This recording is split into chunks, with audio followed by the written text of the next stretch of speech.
So instead of normally just going testing, I'm gonna talk to you guys for a second because I'm curious. How many of you noticed that I accidentally, uh, advertised the stream like 5 minutes before the stream was actually up? Anyone notice that?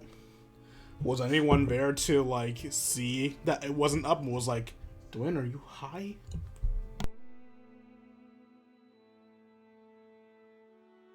And if you were there to see when it was up before it was advertised before it was ready, did you stay despite that? I'm curious. If you didn't, that's fine too. I know damn well it's my own fault. I can be a bit of a moron sometimes.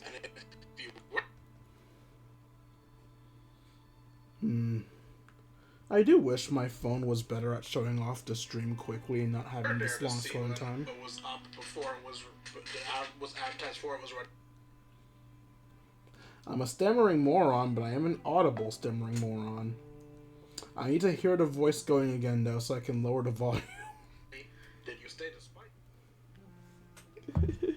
Yeah, I don't know why I was absent-minded enough to post the link before the stream was actually ready.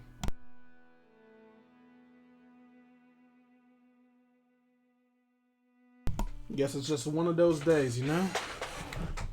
How are you all doing tonight? You guys have a good day? Is your weekend treating you well? Fucking better be. You're gonna have to throw hands with your weekend if it's not treating you well. You think I'm afraid to beat a day of the week? I'm not. I've done it before. I'll do it again. You do not need an explanation as to how I beat up a day of the week. Get over your headphones.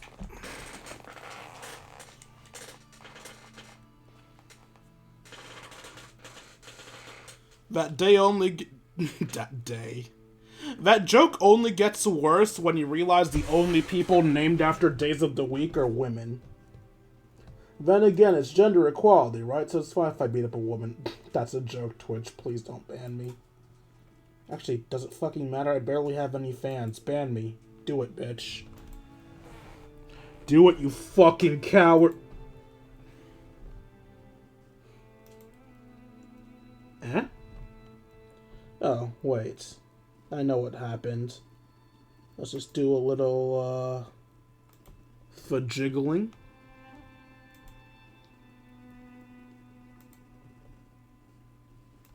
Fajiggling complete. Fajiggling is a word now, get over it.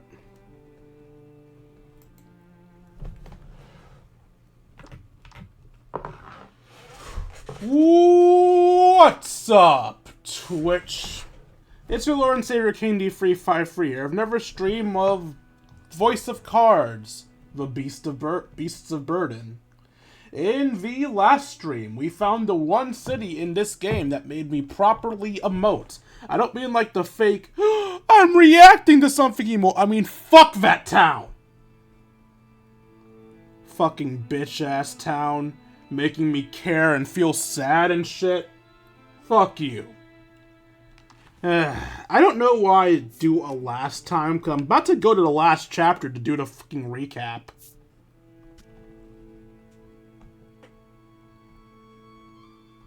Is that the right one? Yeah, it's the right one. So come on, let's relive this bullshit. But first I must shuffle cards. The first set was the DM shuffling, now I'm shuffling. It is cool they give you the ability to shuffle it more, but like, what's happening in the real world? Did she just shuffle the cards and go, alright, do you trust my shuffling? And I'm like, nah, I'm shuffling it again. Also, why are we shuffling the cards? Because, like, the cards aren't in a deck. They're spread across the table, acting as the map. They're predetermined. Why are we shuffling them?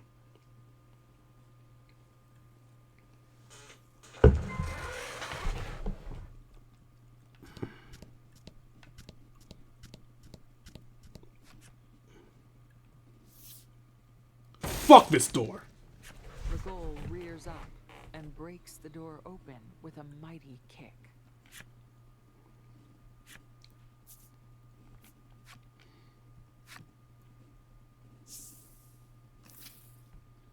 This entire section is deemed before the thing, right? Okay. Bleeding on the ground.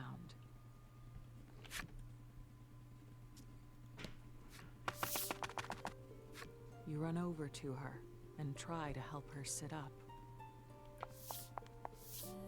Her eyes flutter open, and she looks over your group. They have all passed without incident then, she says with a feeble smile. Oh, wait, I just realized why she killed herself with a knife rather than poison. She probably killed herself with a knife so she would have time to answer our questions. At that point, you question why she even locked the door, but,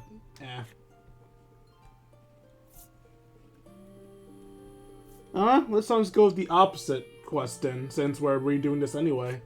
What are you? Into her unfocused eyes and ask, "What did you?" She said as much. They have a creed here in the village, and that creed is absolute. Be kind to people, and kill monsters. And death to those who break the creed. This village's hatred for monsters runs deep, having taken root long, long ago. Those feelings cannot be changed, nor can the creed. The guru produces the stone tablet from the ruins. So long as we have this, our souls shall be guided to their rest, she murmurs. Trollis bursts into tears and says that this was all her fault. No, says the guru softly. It was mine. She was prepared for this and invited you in with full understanding of what would happen. Despite all of that, she still wished to get the stone tablet back from the monster. And I'm tired. Now I can finally see Mother and Father again. They were all tired. The many years of being caught up between their hatred and their creed had made the villagers and the guru alike exhausted with life. With one last word of thanks, the guru gently breathes her last breath.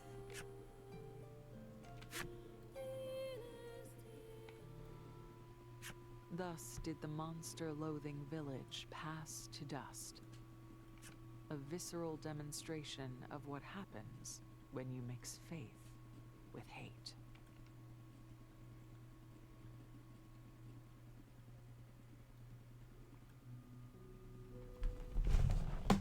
The beast tamer collapsed, poisoned.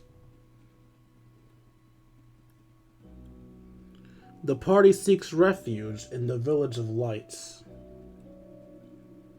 Alas, the people of this village abhor monsters.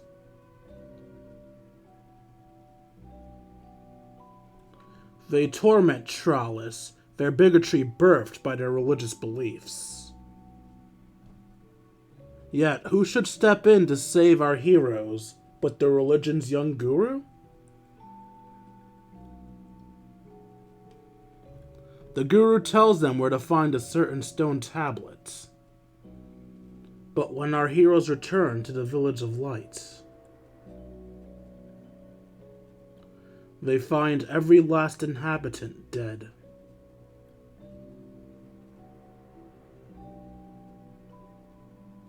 Chapter 5, The End Wall. So, yeah, fuck that village. How dare they kill themselves? How dare they make me feel feelings? I do not appreciate this. You and your companions dig long, deep holes, graves. Again, we're doing their burial ritual wrong. We're supposed to give them, plushies. Put their headdress on their plushies. Spend 99 days with those plushies. And then burn those plushies at the stake. You feel it's only right to give the dead a proper burial. That's one grave complete. You let out a long sigh. You wonder how the others are faring. Check in on your companions.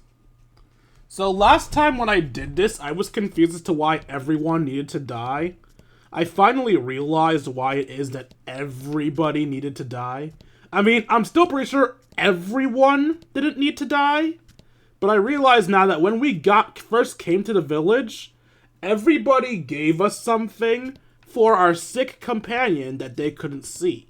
That being Trollis. Everyone except the old man that was standing here, I believe. He just gave us a warm smile, so technically he never did anything wrong. But literally everybody else gave the group something. And by giving the group something, even though they didn't know Trollis was a monster at the time, they helped Trollis. So yeah, everybody but one person basically had a death wish. It's still fucking stupid, by the way, but yeah. Polka gazes at the Shrine of Light, where the guru lived with her family. You asked Polka if perhaps it was better this way. He shakes his head and says there are many things in this world he does not understand.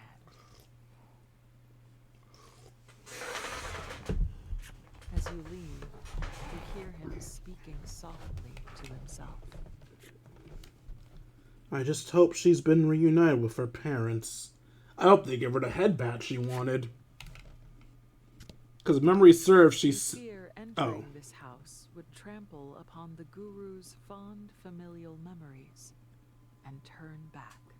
I don't understand that logic, but okay. And if anyone's wondering what I'm talking about with her needing head pats, her card states that she wants her parents to give her a pound of head. Oh, she did great. You find Trollis and Legol filling one of the graves. Oh, I didn't think it would be both at once. Alright. Trollis is in shock. Had she not come to the village, everyone might still be alive. You wouldn't, and you're worth more than everybody else. Literally everyone else. I would watch this world burn for you, Trollis. They made their choice. We bear no responsibility for their fate, Legol says, trying to comfort her. Silence hangs in the air. They break ground on a fresh grave. You leave them be. Though closure yet escapes you, the graves have been dug.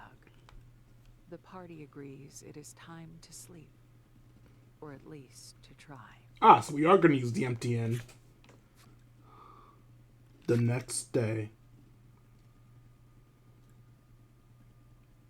The village is all too quiet as your party rouses from slumber. Everyone sets about preparing to pass through the cave leading to the end wall. Find a cave in the northern wasteland that the guru spoke of. Did we actually heal?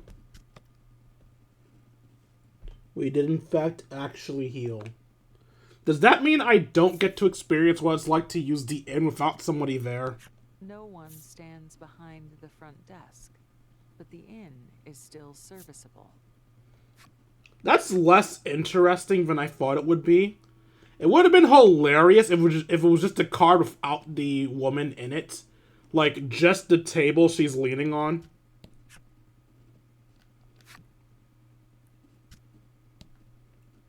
Do we have new dialogue on the statues now that we hate this religion? Or at least I do.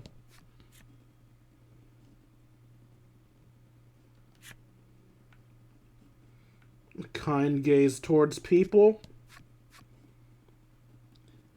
And a hateful gaze towards monsters. This village sucks.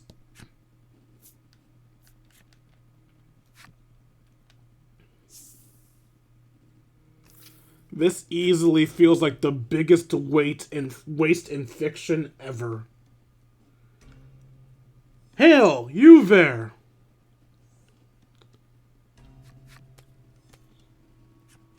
Glancing over in the direction of the shout, you see the roving merchant waving his whole arm at you.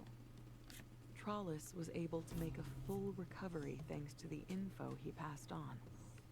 You acknowledge him with a slight nod, deciding to stop by the market later so you can properly express your gratitude. Why wait? The merchant sees that Trollis has recovered and lets out a sigh of relief. What a rare... I'm so glad she's recovered.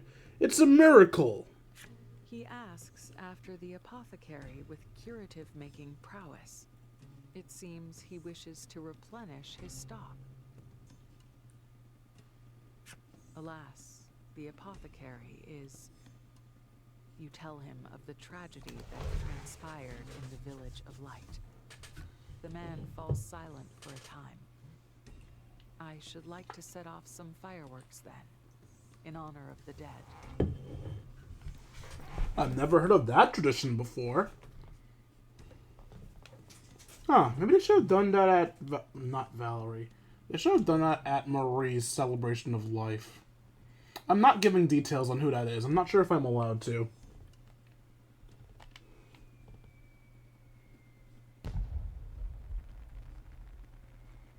We don't get to see cards exploding out of other cards. Briefly visible in the bright light of day. It would have been hilarious if this was an animation of a card flying into the air and then blowing up into other smaller cards. You can't help but think they would be prettier if this place ever experienced nighttime. Your thoughts then turn to the departed villagers. Oh, right! There is no night here. Because there's no stars. How the fuck do you guys know when you need to sleep? Well, I guess you just know when you're tired, but, like, your society seems to revolve around everyone being awake at the same time, similar to our society, so... How? Enter the market? Yeah, sure. Let's get some more monster hunting side quests. Events. Ah, perfect timing, the merchant says. I was hoping you'd catch me a venom slime. 2 stars or above, as usual. He then procures a picture and shows it to you. It looks like this. Apparently, its beautiful purple body has earned it the name Jewel of the Wasteland. You make note of the information and bid the man farewell.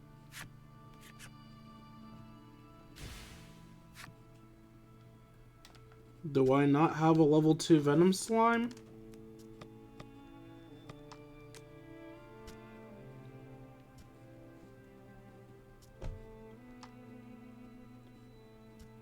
Nope, mine's is 1 star. Well, I can't spend the entire stream looking for a slime, so... We'll have to do that at a later date. I'll do it during post-game shenanigans, because Voice of Cards tends to have a post-game, and I like 100%ing Voice of Cards. By post-game, I mean they have like 1 extra boss fight, as RPGs tend to do, so I'll hunt down the remaining things while doing those extra quests. The guru mentioned there would be a cave leading to the end wall in this area. The party takes a look around. Polka takes notice of a crack in the snow and ice. Upon closer examination, you realize it must be the cave entrance. It's been almost entirely snowed in. If you can just clear the snow away, you should be able to pass inside. What's the plan?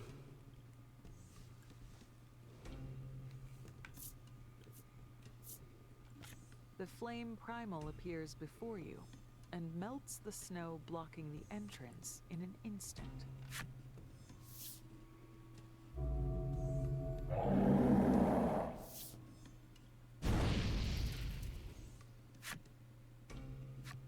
have to admit you're getting quite good at controlling these primals. In fact, you might be able to control the flame primal well enough to keep everyone warm in the harsh climes ahead.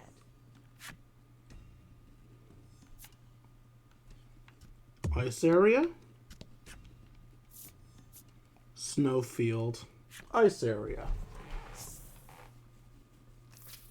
What are the chances of us finding venom slimes here? In the distance, you see a massive cliff looming over the vast expanse of thick snow before you. That must be the end wall, the ghoul says gravely. Warmed by the flame primal, the party sets off in the direction of the massive sheet of ice. Make your way to the end wall. The sand skiff slows to a crawl. It's not made for snow. You got to make it a ski stiff. Actually, nope. It's stopped entirely. You peer down at the wheels to find them completely packed with snow. You won't get across the snow in the sand skiff like this. What will you do?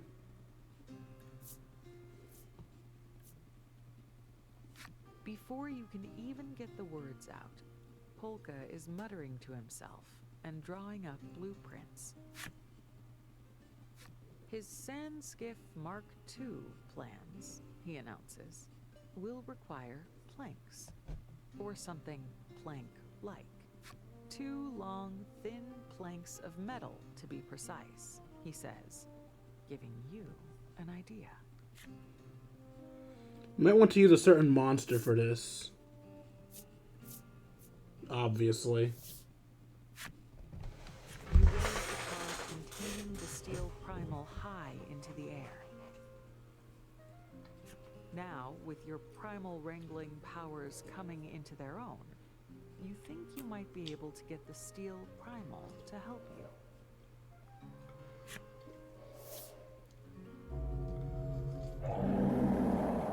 You summon it, and manage to make it craft 2 long, skinny metal plates. Though it's not yet effortless, your control over the primals feels more responsive than ever. I'm sorry, am I dumb? I don't recall them ever stating that I had problems controlling the primals. I feel like whether I have full control over them or not only recently became a thing. Hell, Legal, who literally never used the summoning mechanic, was able to effortlessly use the primal to murder all of the senators. You hand the plates to a gleeful Polka, who immediately attaches them to the sand skiff.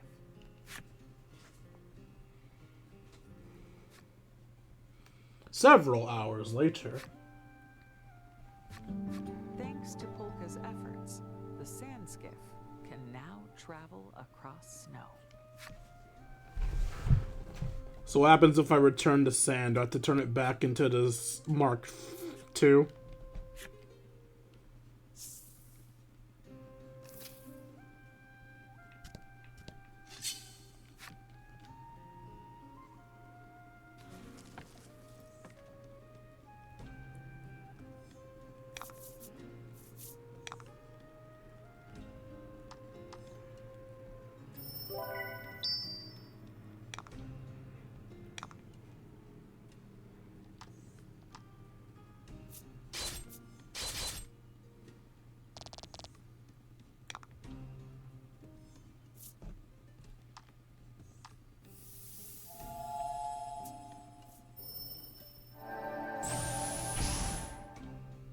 You mean it missed?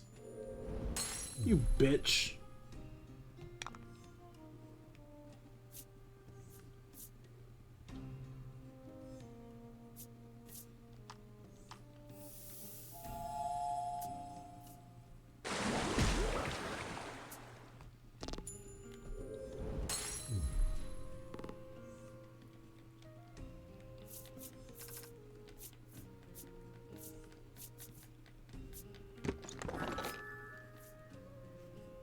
Did that upgrade my helm splitter?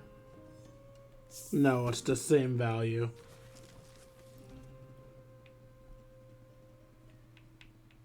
Alright, so can I still move through sand? Yes. Apparently skis work great in the sand.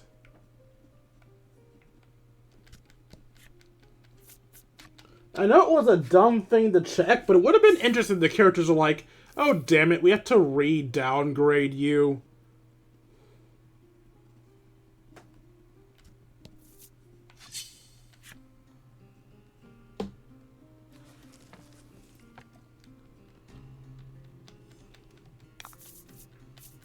Battle time.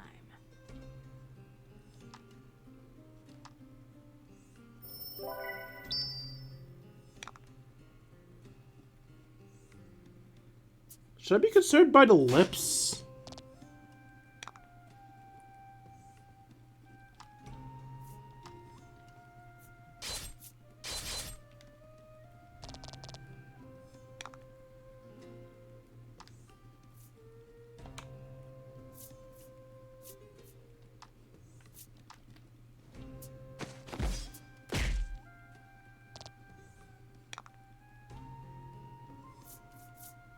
Burn them all.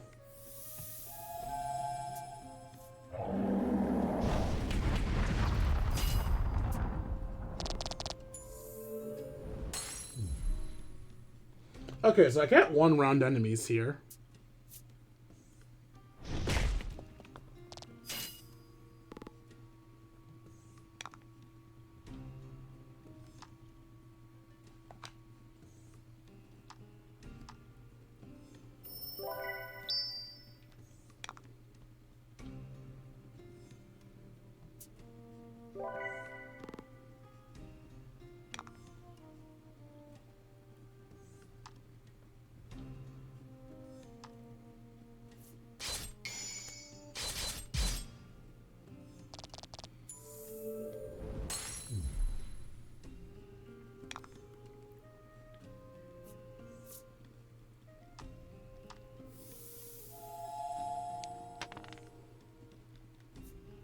Bad rolls.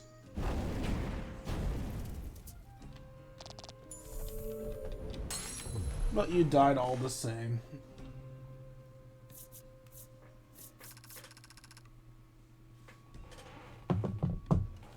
Some good experience.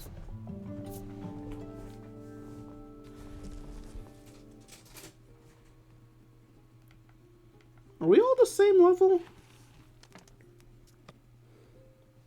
16, 16, 16, 16. She still has more attack than Trollis. I don't like how she started off having less attack than Trollis and Legault, and now she's suddenly stronger than them. Makes me feel like a moron for making them the offensive units.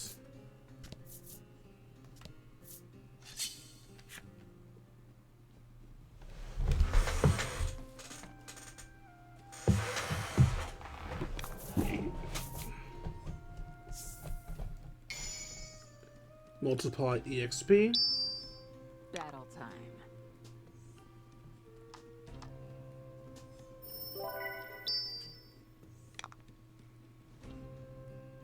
I put all of my AoE attacks on Trollis, right?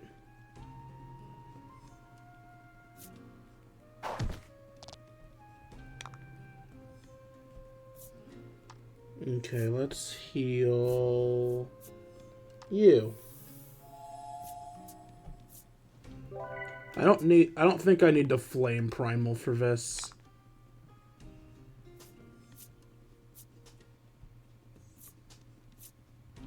Ah, no, he's the one with the multi-hits. Trollis' only multi-hit is the flame primal. Kinky. Beautiful. Well, yes, I am beautiful. Now whip it into shape. Shape it up. Get straight. It's not too late to whip it. A bit good. Bum, bum, bum, bum. Bam, bam. That was a far less impressive amount of experience. You spot a number of small but mighty flowers poking up through the snow. The mere sight of them fills you all with hope.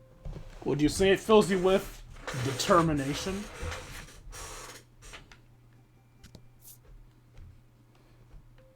Now I think about it, if I wasn't such a lazy bastard, I could have made a face for my model to get all determined and shit.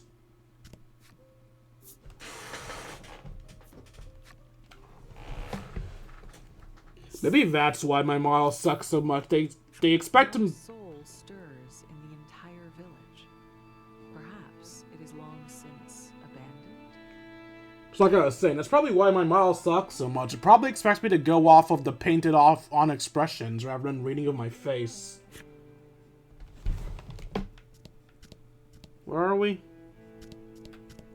This portion of the village appears to be a graveyard. Cool, let's trample on the dead. No one appears to be staffing the inn. You promise to the absent innkeeper you'll pay later and scurry inside out of the cold.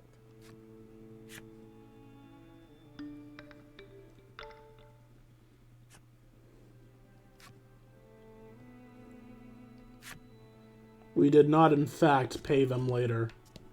Though it does not appear the owner is home, there are signs of life all throughout the cabin. You'd better not enter uninvited. But entering the inn uninvited was okay? Sure. Why not? Whatever you say, game. Bye, abandoned village. I'm gonna go to the source wall now.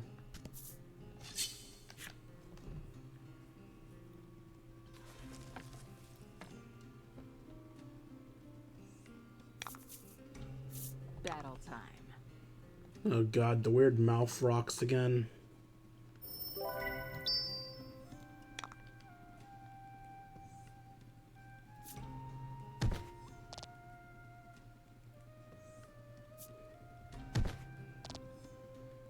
You know, I've never owned a fleshlight. Do you think these are what fleshlights look like?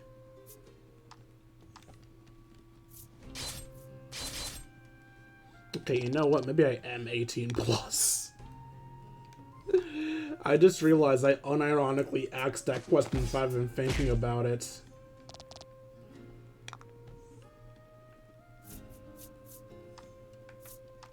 While it is a fact of life that teens know what sex is, I still probably shouldn't be mentioning sex toys. Like, at all. I'm sorry for being a bad influence. One of these days I will learn how to control my mouth.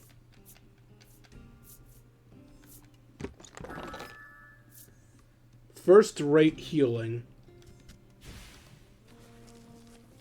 So, better healing, but more of a cost. I think my regular heal is enough currently, so I'll leave it be for now.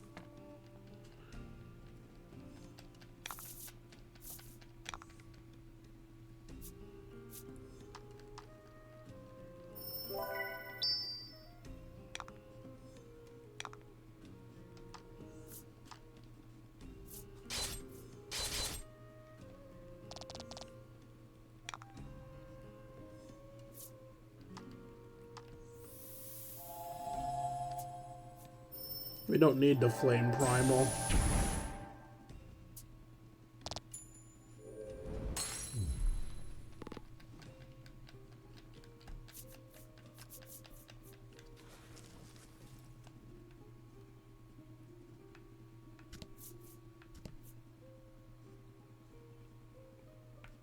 Spooky.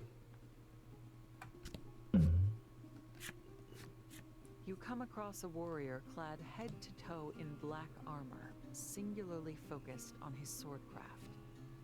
He seems quite skilled. You spot a sign near him which reads, "Challengers welcome." must be strong. The warrior turns to face you.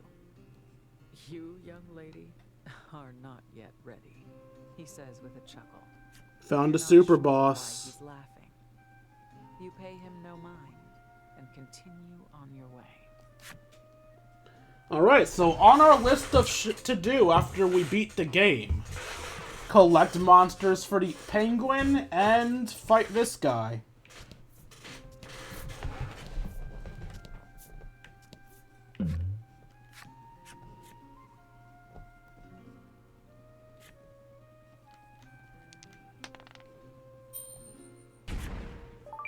The bizarre rock transformed into a treasure rock. Not often that Nat 1-ing is good.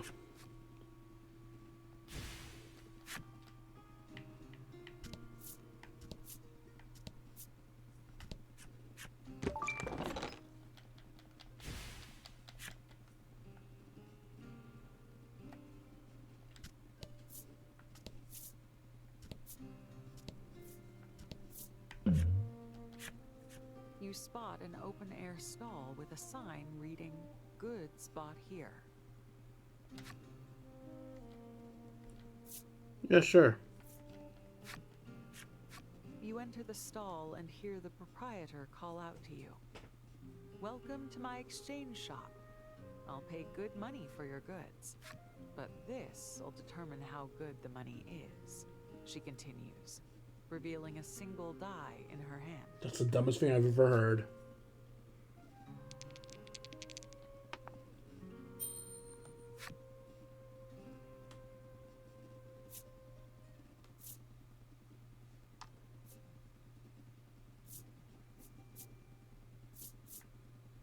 Yeah, it doesn't seem worth it to get rid of those.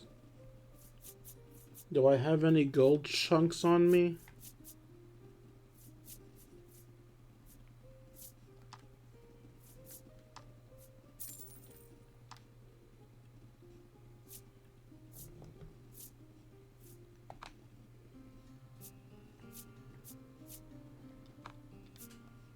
Well, I know I could get rid of my old Without warning, equipment. She sets about closing her stall.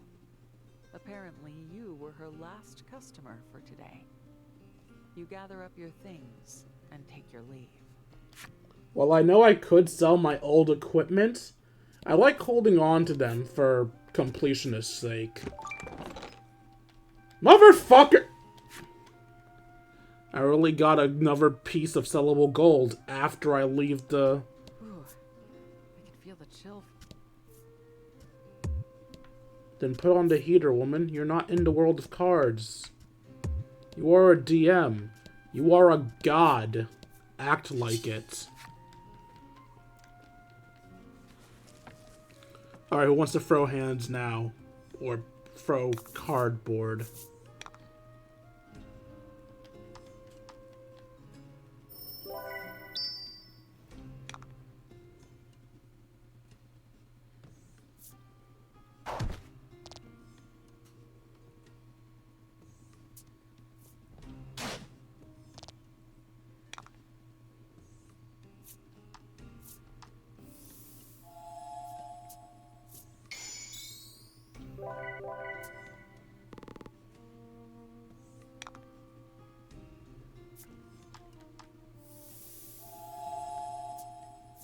I actually should have used fire. I don't know why I used light.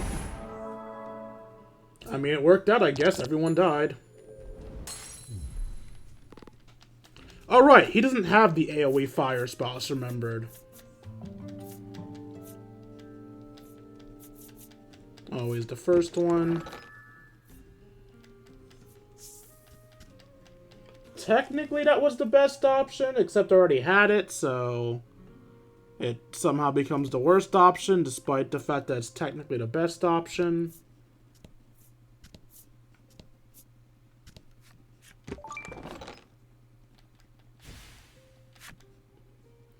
Is that town going to become inhabited in the post-game?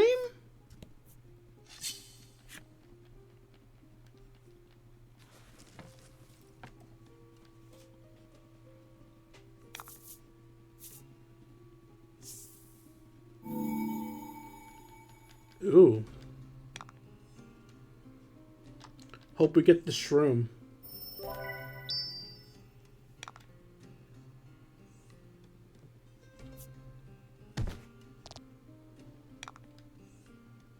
How dare you harm Trawless.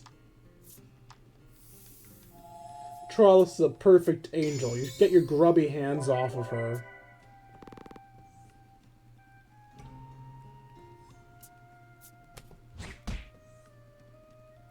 Motherfucker, are you serious?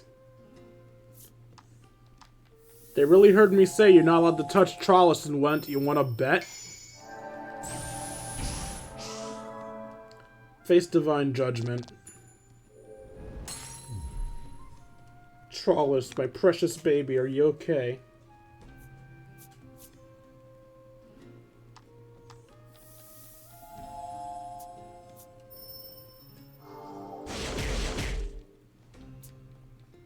You resist light?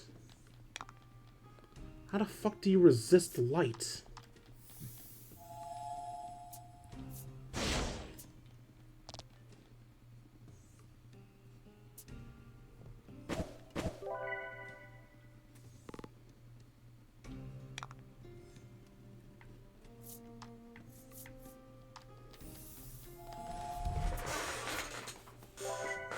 It's okay, Trawless. They'll never hurt you again.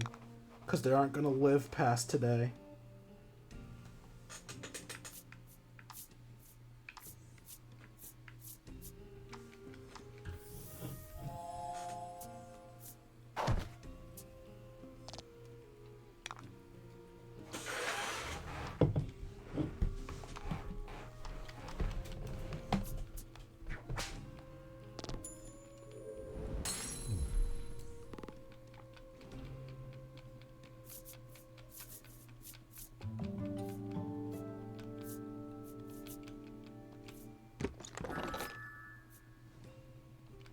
Oh, I got the wrong one. That sucks, but it is what it is. Sometimes you'll pick the wrong one. No point crying over spilt milk. Hello, Endwall. At last, you've reached the end wall. It is a cliff taller than any you've seen, and its breadth extends as far as the eye can see. It practically defies you to conquer it. You try to climb it, but its face is sheer ice, and your hands find no purchase. But you will not be defeated. You redouble your efforts and scramble partway up, only to see a giant snowball hurtling your way. What is this, the Looney Tunes?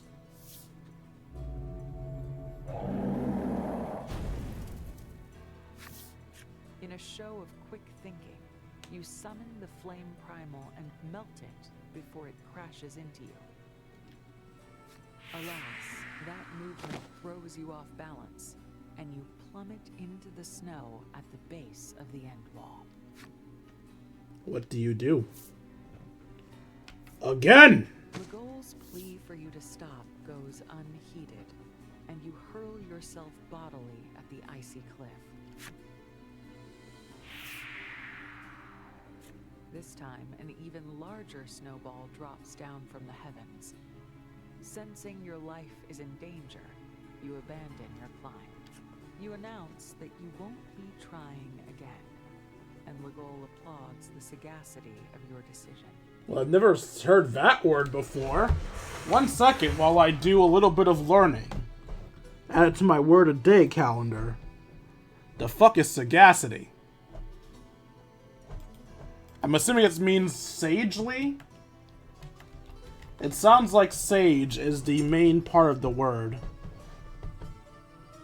What do you mean Google can't be reached? I know the internet's working because I'm fucking streaming. Oh, a dot somehow got in there.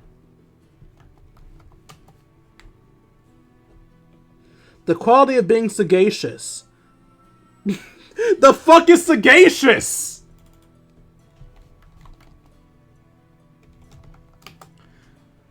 Sort of says to show sagacity, having or showing keen mental discernment and good judgment. Shrewd. Okay.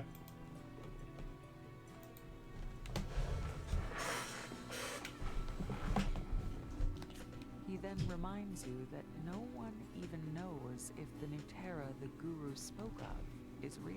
And how the fuck are we gonna find out if we don't look for it? Polka doesn't look quite so ready to give in. Nuterra's existence is irrelevant, he says, noting that the Guru said it was simply where you'd find what you seek. Trollis reckons she can climb it and leaps at the end wall. Baby girl, be careful. If a snowball kills you, I'll kill the world. The party is divided. Legol opposes any attempt to advance, but Polka and Trollis insist on scaling the wall.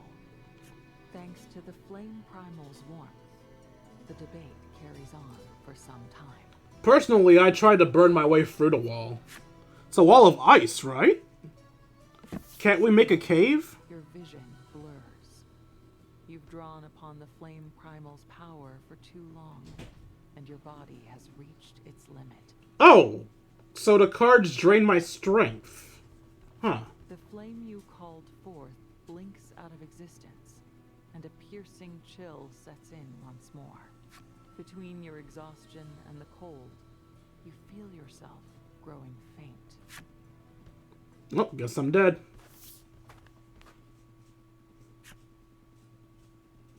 What is this? We haven't had any visitors here for quite some time. These words, and the shape of an old woman emerging from the snow, are the last things you register before you lose consciousness. Before you burp and lose consciousness. Game over. Well, thank you for watching Voice, of course. I know, that joke gets old real fast. Your eyes open, and your surroundings come into focus. You're in a bed. Next to you sits an old woman. Come around, she asks gently. You suppose she's been looking after you. Perhaps drawn by the noise you're making, Legol and the others burst into the room. They all fawn over you in turn. Care for something to eat? The old woman asks, her voice as soothing as any curative. How will you respond? Let's be polite. No one could possibly grow crops here, you reason. And you certainly aren't about to go stealing food from an old woman. You politely decline. Modesty is so unbecoming of the young, the woman says, and sets about preparing a meal. The food is simple and warm. It heals your body and mind with every bite. Polka broaches a bit of conversation while you eat. I didn't happen to see anyone else in the village. The old woman says she'll take you to meet the others, and shuffles out of the cabin. She's gonna take us to the grave, isn't she? Yep. Go see the old woman in Iceville. Vale. This is gonna be depressing. The old woman leads you to the graveyard. They're all gone now, she says softly. Her face creases with profound sadness. Eager to leave a land in which nothing can grow, each one tried to scale the end wall and reach Nuterra. But not a single one returned. Eventually, the old woman was the only one left. Literally no village in this land is allowed to be happy, is it? Her own son was also among those who set out to scale the end wall. Still, the old woman ventures to the end wall once a day, clinging to the last shred of hope she has that he will return. She tells you how grateful she's been for your company after so much time alone, and suggests you spend the night in Icevale.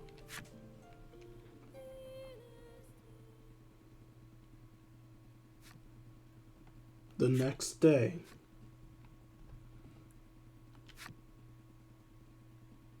A piercing shriek launches you out of a deep sleep and onto your feet. That was the kindly old woman's voice. Sure of it. You all agree to check in on her. Did a monster attack her in her house? Check on the old woman.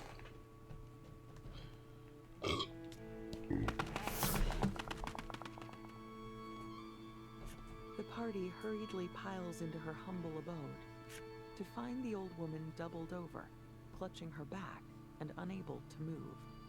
She's thrown her back out, Polka says matter-of-factly. How will you assist her? Leave it to Polka, leave it to Trollis, leave it to Legal.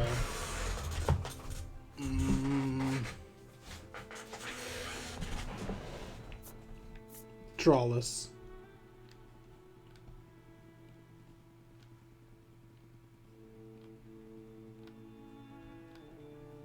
I don't think we should be pulling her. Legal, you're worthless.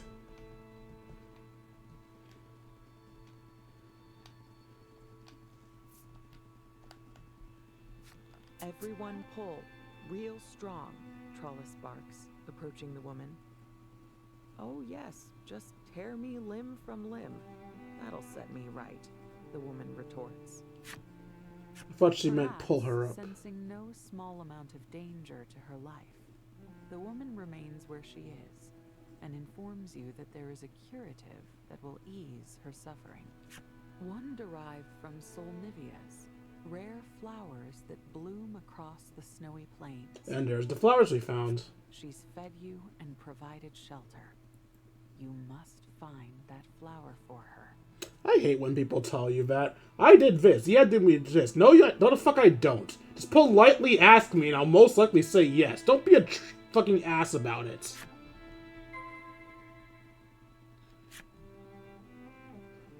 No one is entitled to shit. Don't care if you did a good deed. Good deeds are done because they're the right thing to do, not because you expect shit in return. Hell, you there! What are you doing in the snow, my dude? You turn your head toward the source of the sound and see the merchant looking at you, waving at you from afar. You wave back, agog at the sight. What's a merchant like him doing in a place like this?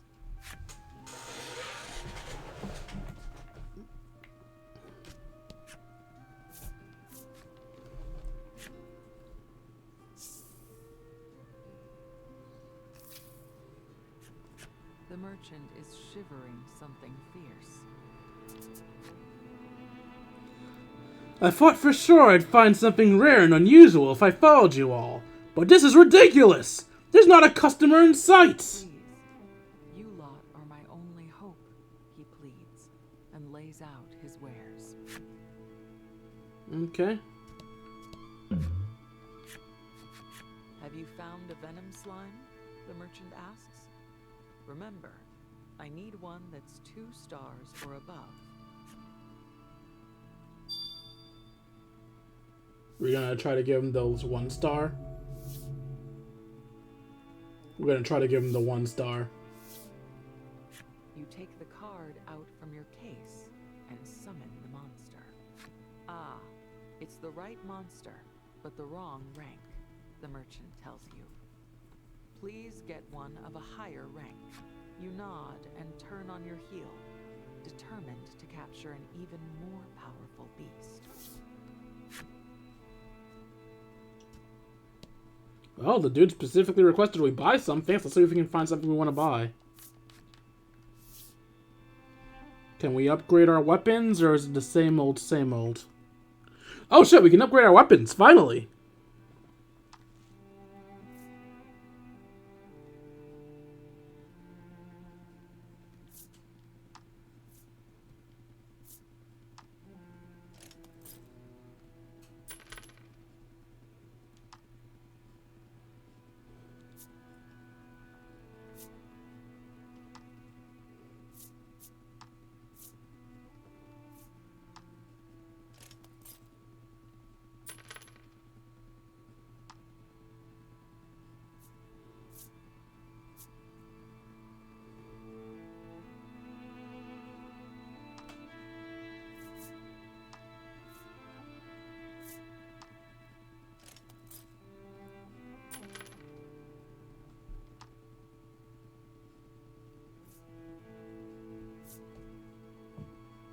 Femme Fatale's whip.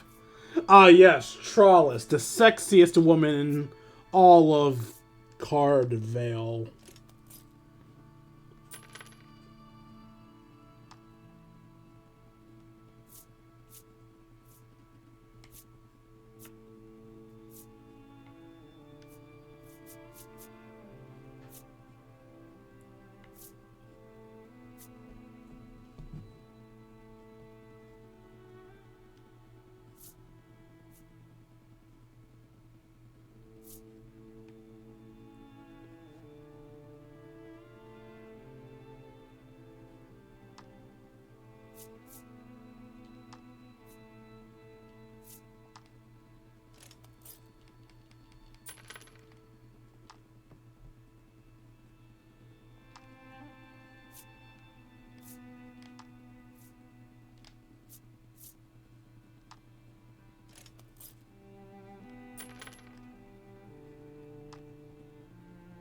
Okay, 50 items in total. That's how much there are. Trawless could wear chainmail. Ah, chainmail's the upgraded version of the breastplate.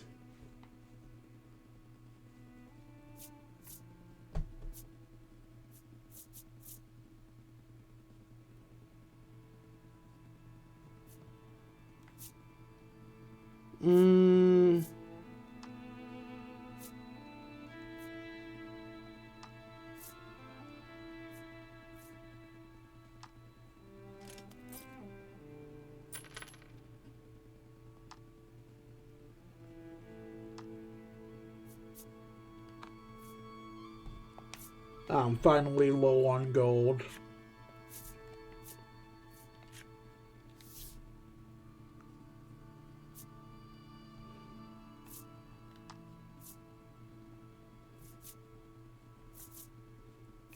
As much as I want to wait for the next time I can do that event, there's no point. I'll just sell my gold now.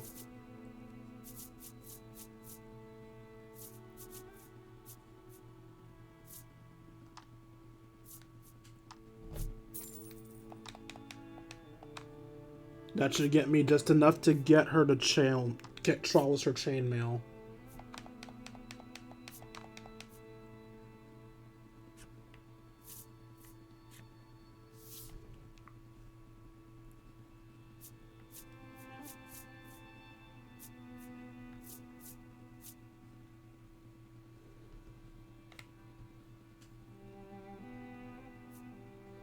Ah, the frostmail actually takes away your speed.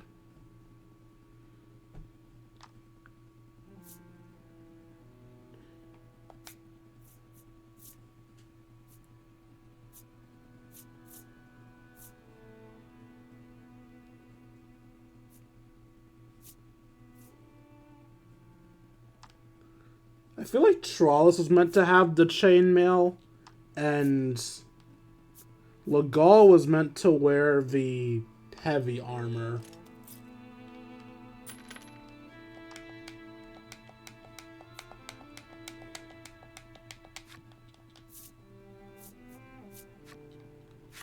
Actually, I say it based on looks. Based off actual stats, Trawless should probably be the one wearing it.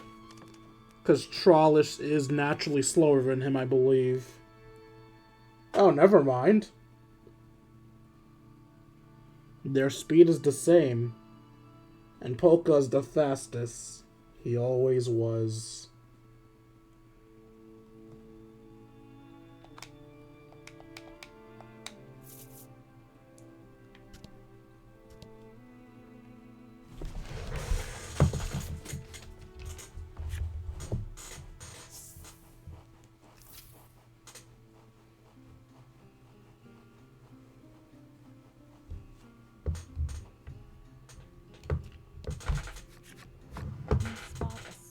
Flower poking its head above the snow. Surely that must be a Solnivia. There are several jutting up from the snow, but you pluck just one and resolve to return to the old woman. You've obtained Solnivia.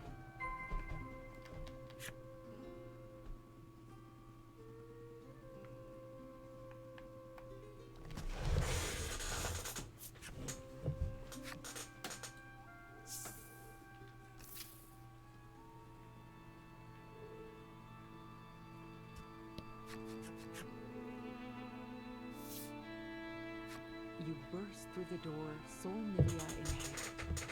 Polka grinds it according to the old woman's instructions and spreads the resulting salve on her back.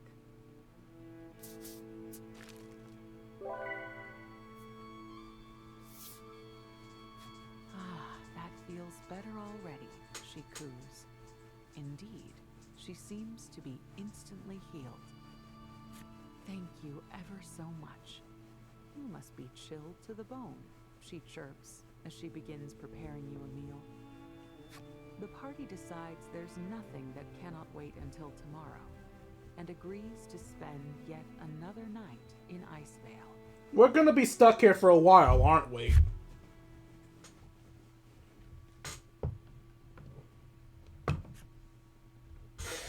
The next day.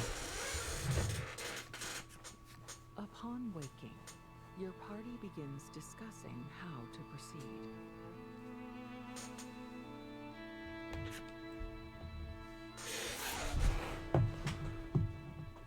Live with the old woman. Sure, you gave up on scaling the end wall yourself, but you didn't have a plan then. Surely, if you all put your heads together, Polka and Trollis, who were already eager to find Nuterra, seize on this idea. Legol, the sole dissenter, can tell he's been outvoted. If that's what you want, he says grudgingly.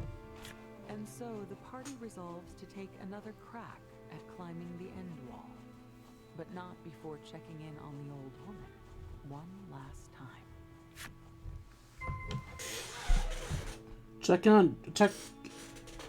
on the old woman in Icevale.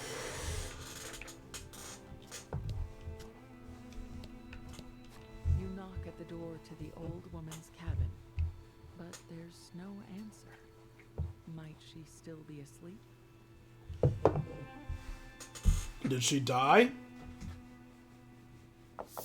Oh my fu- You walk in to check on her and find her lying abed, cold to the touch.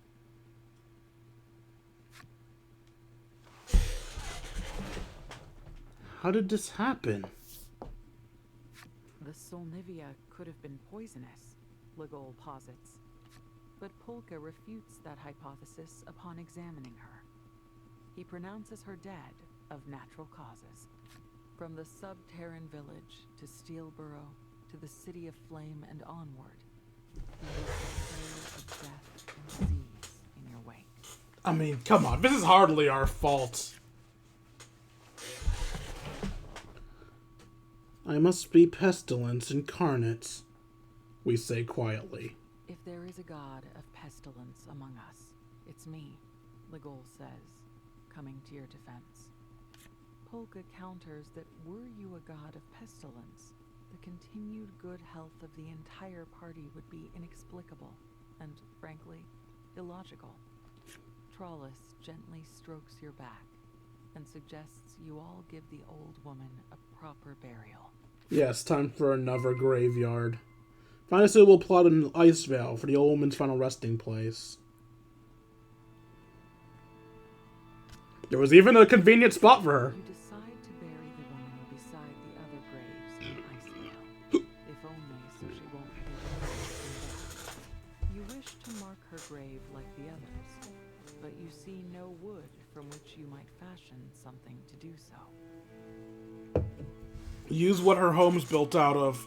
There has to be sticks keeping that, cloth standing. Didn't we see a few tree ants on the way here? Polka proffers. Did we? Tree ant timber would do the job quite well, he explains. So it's decided. You'll fell a tree ant and use its wood to mark the woman's grave. The fuck's a tree ant? that an enemy? Defeat a tree ant in Snowfield in Gavert's Wood. I guess it's an enemy.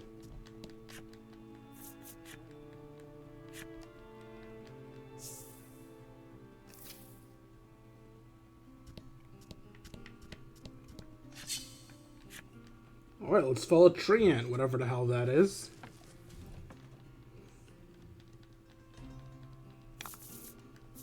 Battle time. Oh, what? I've never seen that in my life. What is that? You know, other than a tree ant, obviously.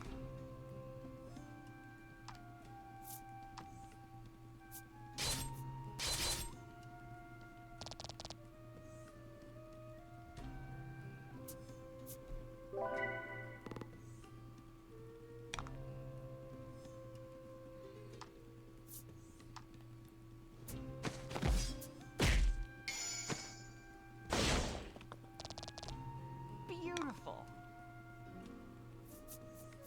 Burn, baby, burn.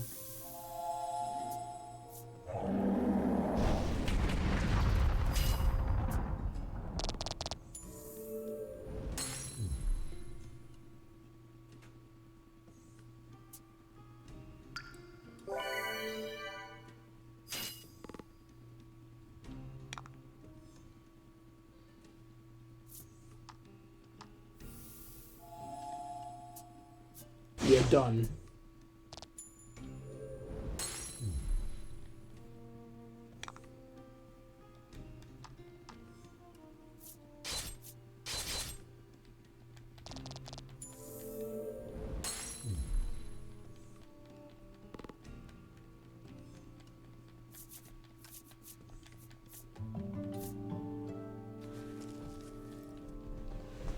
Ooh, there are words in the chat holes. Legol efficiently breaks down the tree ant. You sadden me, person.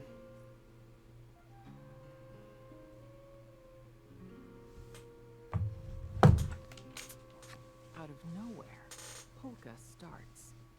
I've just had a brilliant idea, he yelps. Polka wishes for you to collect more tree ant timber. Are we building a whole house? Legol grouses, side-eyeing Polka. The target of his ire, however, is already off searching for tree ants. Fell 5 more tree ants. You fulfilled necessary requirements and unlocked Mouthy Furball's enemy story. I keep doing that because I'm remembering another game that uses that for start. Sorry about that.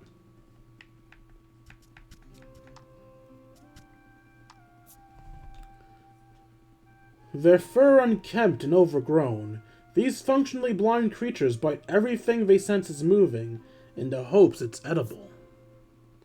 As one might imagine, biting anything that moves, be it vicious or poisonous, is a fine way to cut your life short. As a result, they are nearing extinction.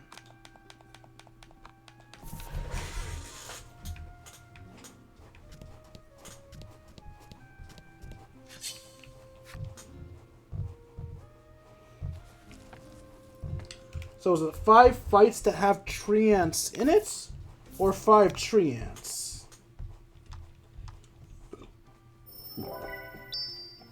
If memory serves, tree ants are slow, so this will be a fairly easy one-rounder.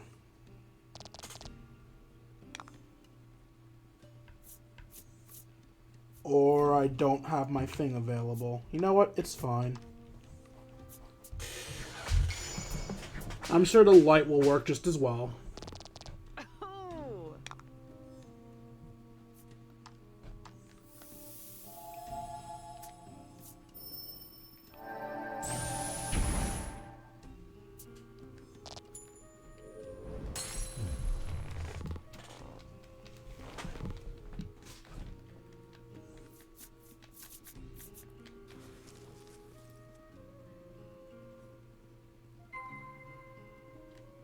Okay, Yeah, it was 5 before, so yeah, it's in total.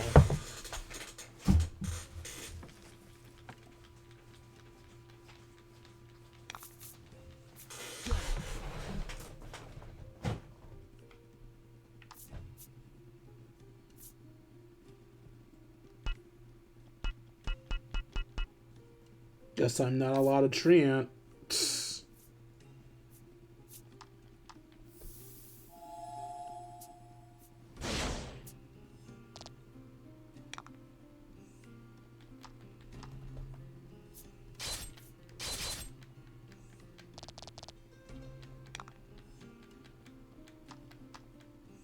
Now whip it into shape.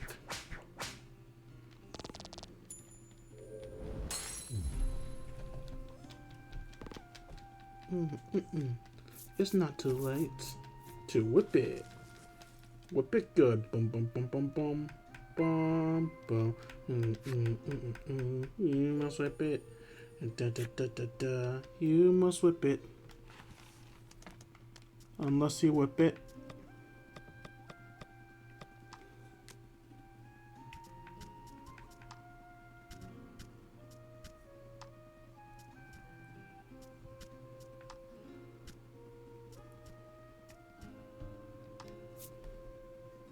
Snowy tree ants. As winter approaches, small animals flock to the tree ants' hollows, seeking warmth. The tree ant happily obliges. So was this supposed to be a regular tree ant since this is a snowy tree ant? How did we somehow miss the regular tree ants?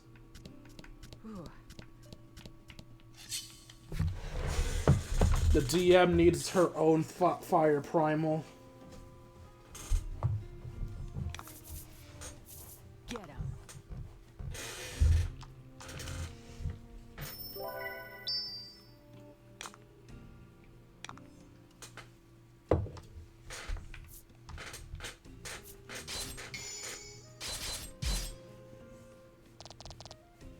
Sometimes you get lucky.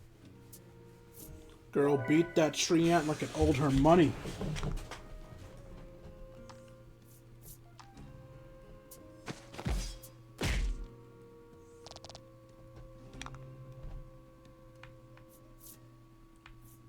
Burn to ash.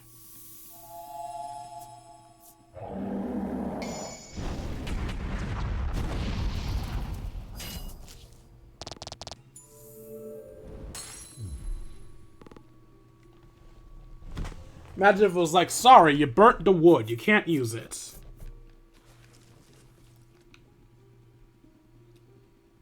This ought to be enough wood for our purposes, Polka announces with a satisfied nod.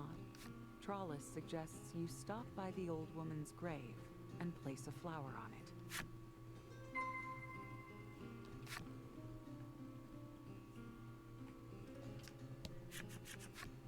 This one cutest, she beams, and picks a single flower from the ground. What makes that one so cute? Flower in hand, you make your way back to Icevale.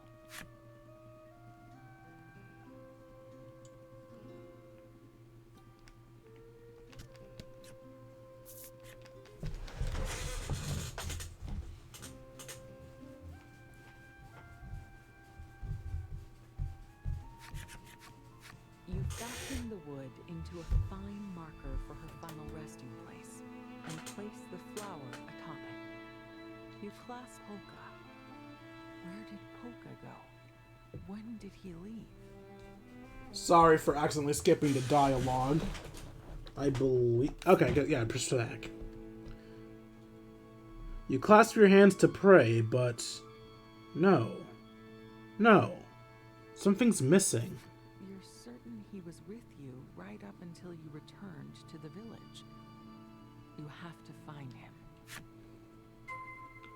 Find Polka. You fulfilled the necessary requirements and unlocked the old woman's flip side story. Well, I found Polka. He's still in the party.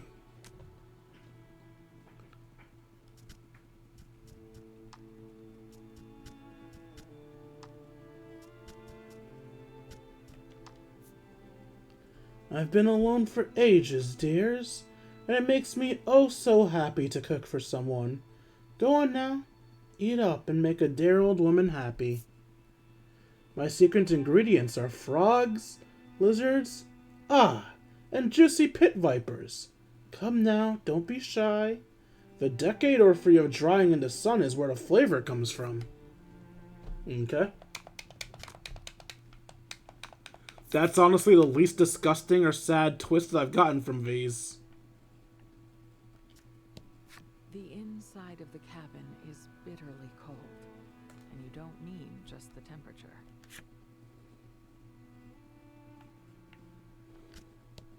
No one stands behind the front desk, but the inn is still serviceable. You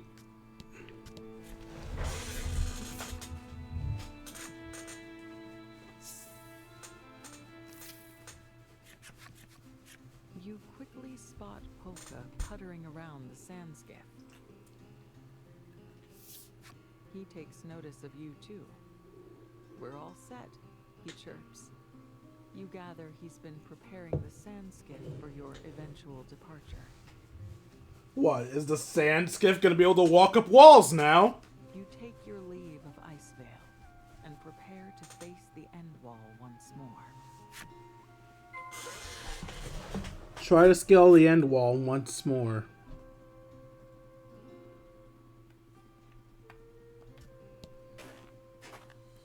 As you approach the end wall, you're intimidated once more by its preposterous scale.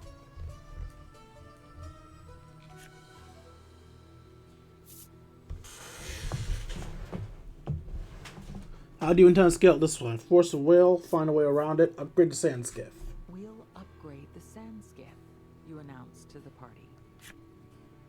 What sort of upgrade? Ligol asks. You give him a smug look. You say all you need to do is make it fly. Polka's glasses catch the light just so. I thought it would come to you.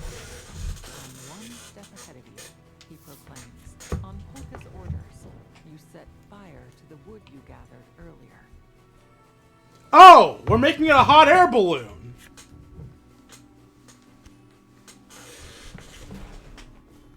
The balloons now attached to the sand skiff inflate as the hot air fills them, and the skiff softly lifts off the ground. The sand skiff can fly. I swear I've seen something like this before. Shut up, DM! Trollis is utterly delighted by the unexpected flight. Her joy is tempered by violent gusts that grow more intense as the skiff climbs. Aw, damn you, nature! How dare you take away Trollis' happiness? Taking away Trollis' happiness is a murderable offense. It's a bit too dangerous to continue on, so you seek out a suitable landing spot. You strain to see through the blizzard, but you're almost certain there's enough space to land on a protrusion partway up the end wall.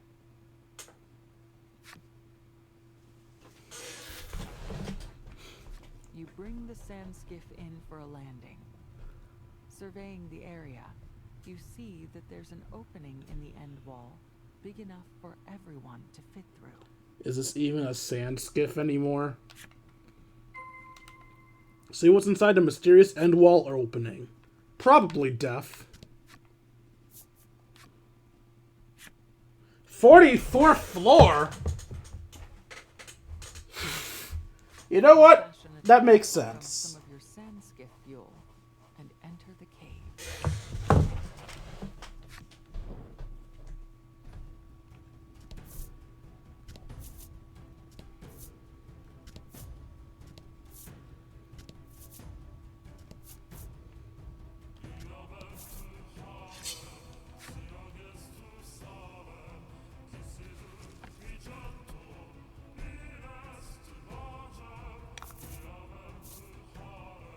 The fuck?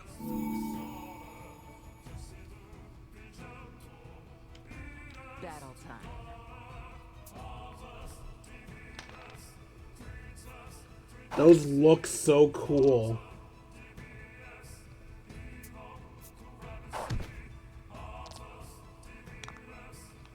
They're clearly dangerous, though.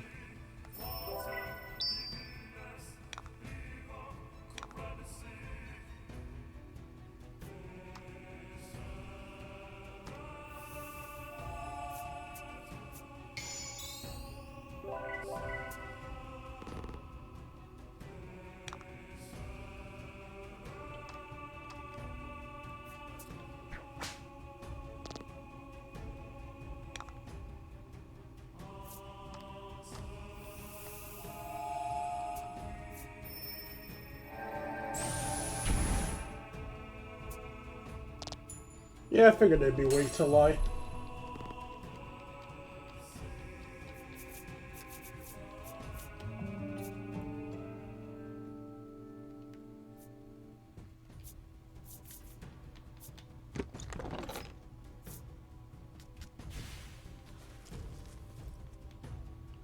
I wonder, was that tilt supposed to be my hint that it wasn't a monster?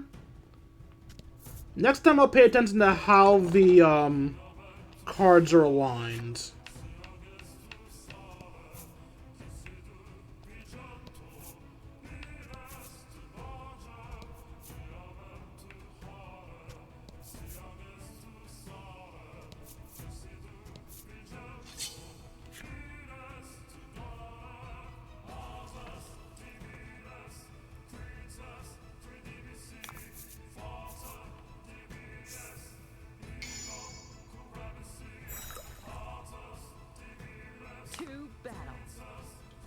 So this one specifically helps them, not me.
Must have been a speed tie.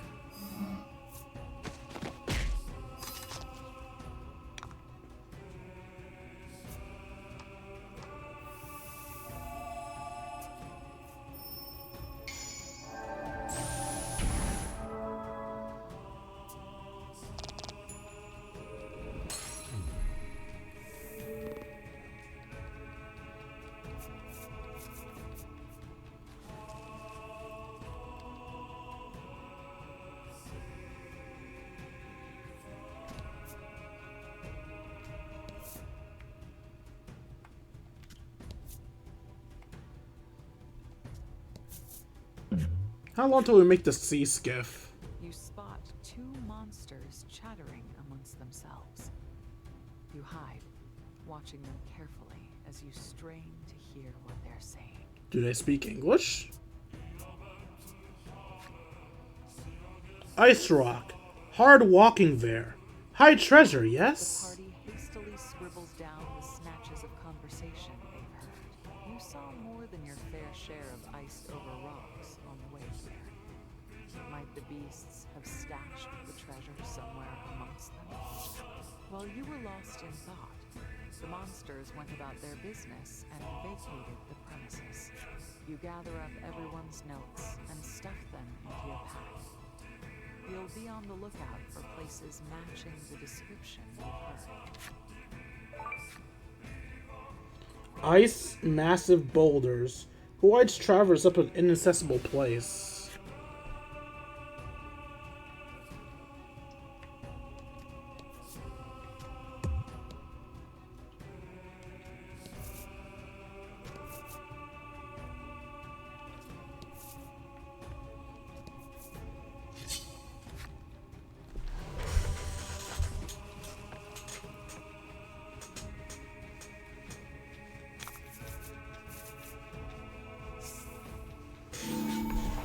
Ooh, free treasure. Battle time. Is that a fucking dragon?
Nom nom nom.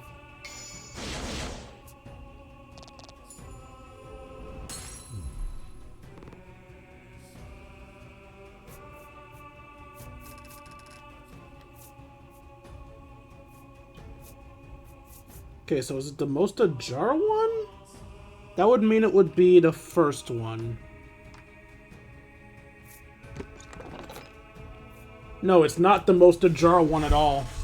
The fact that one was super ajar just didn't mean shit.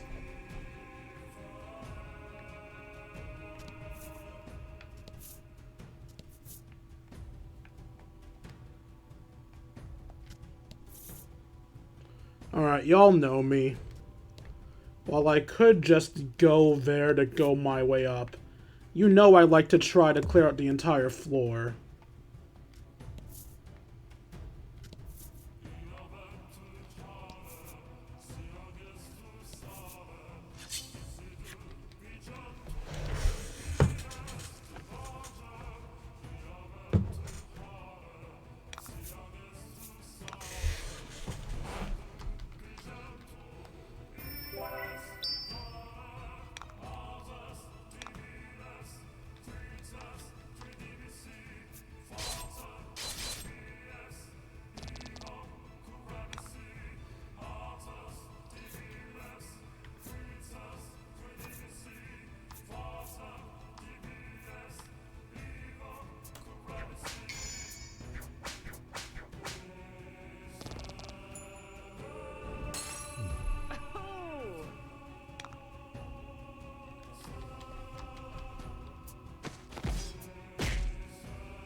That was the second time the best one was in the center.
Of course you resist it.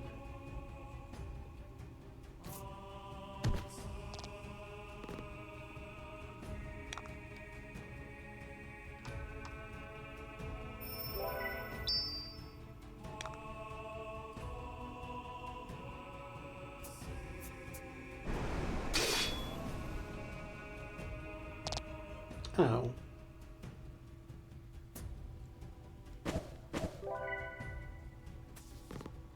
Bitch.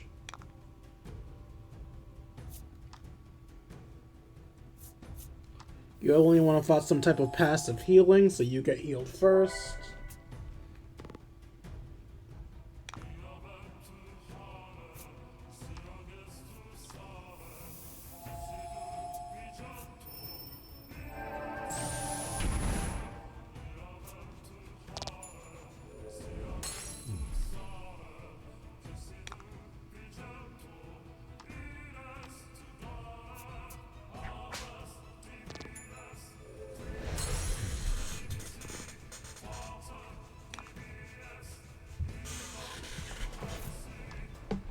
Nom nom nom nom.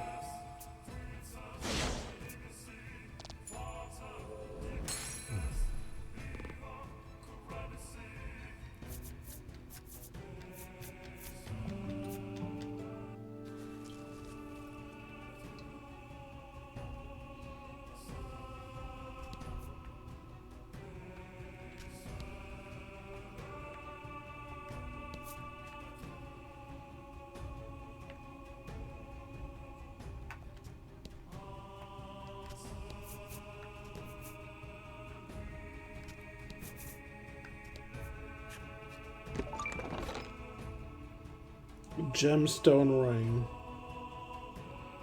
Extra gem and +1 to attack, speed, and defense. I like it.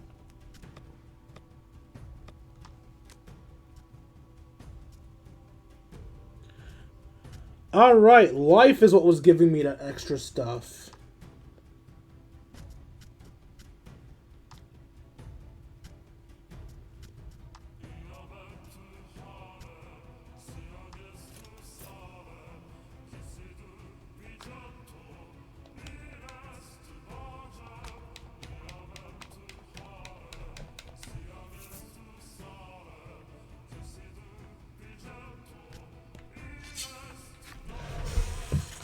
So going back to clear out the thing already get paid dividends.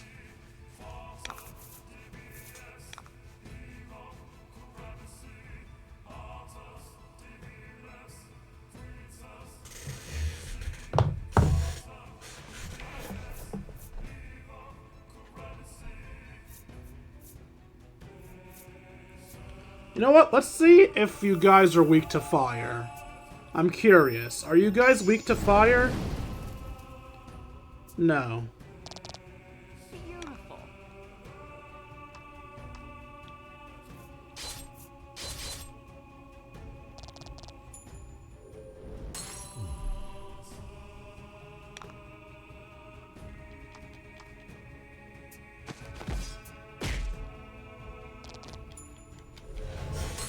That easy fight should have been a spot to heal, but I decided to use it to gain knowledge.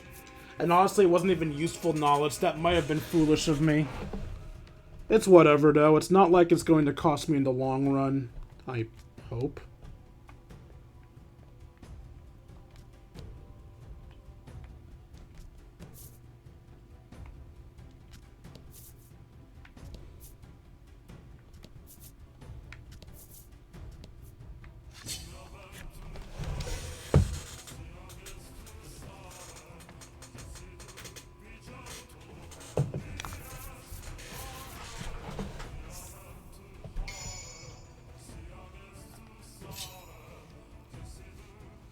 Battle time. This is going to be a spooky one.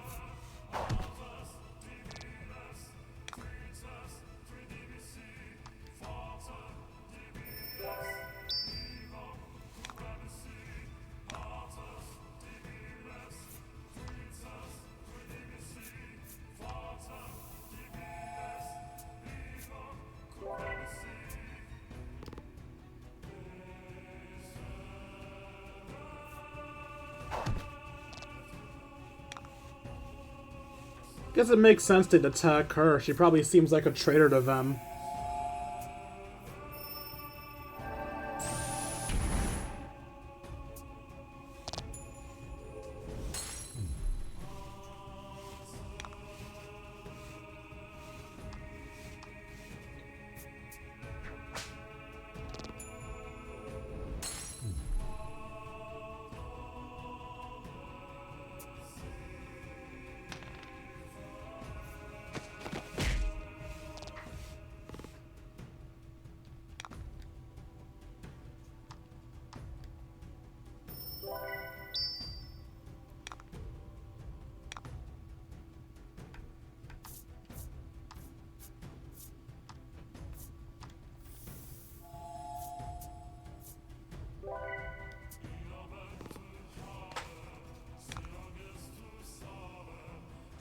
I'll let Trollis get the final hit, because if Trollis gets the final hit, then Trollis gets to heal. Are you weak to fire by chance?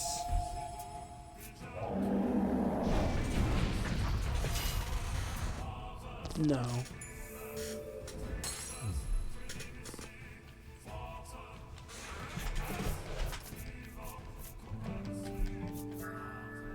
Attacks deal 5 extra damage when HP is below 25. Wait, why do you have passive healing if you're the kind of character that wants to be low on health?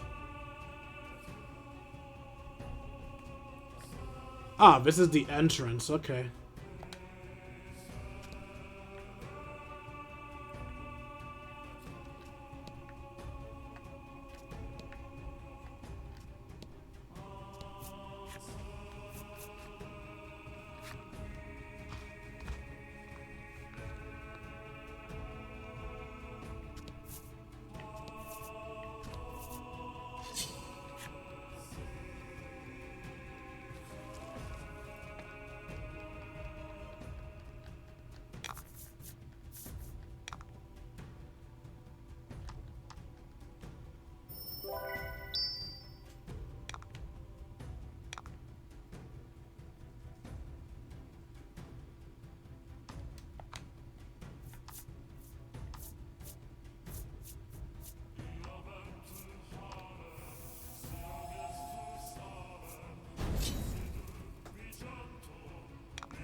I wonder if it's supposed to heal half my attack.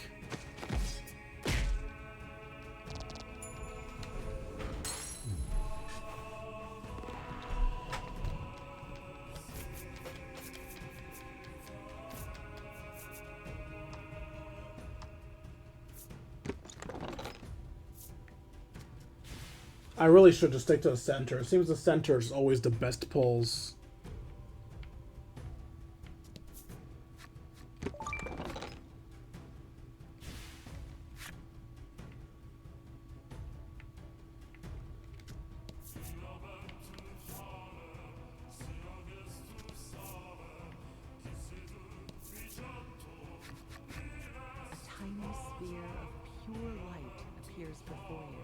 Gently floating in the air. You lean in to give it a closer look. Navi?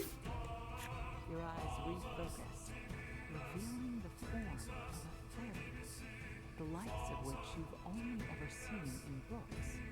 A fearsome beast lies within this wall. You'd best go home if you value your life, the fairy says solemnly. But you'll heed no such advice. After all, the fairy's probably a monster themselves. You press on. I mean, so is Trawless.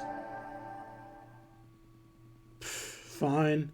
I want to stab you in the back anyway. The fairy fades from view, revealing a horde of agitated monsters. They lunge at you.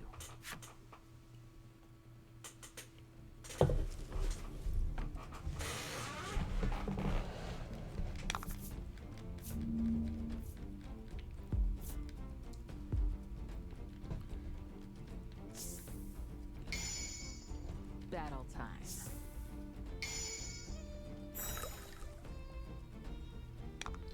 Oh no, not my water damage. Whatever will I do?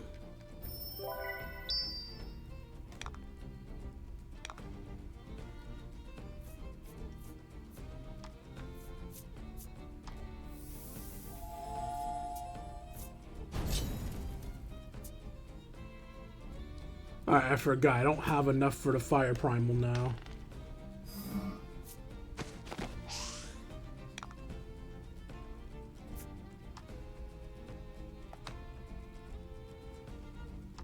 Yeah, the fire primal's 6, so I might as well just do this.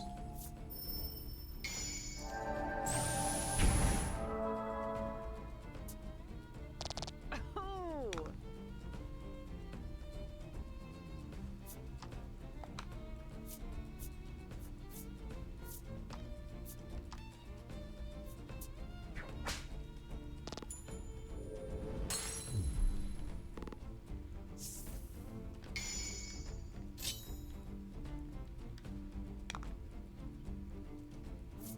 Munch-a-crunch.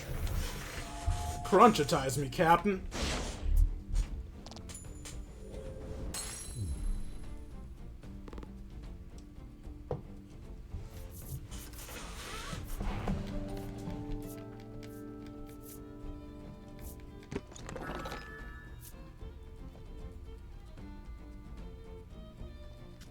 Finally. The monster's taken care of. You look warily this way and that. No sign of the fairy. You continue on, carefully. You fill the requirement and unlock the Ice Taurus's enemy story.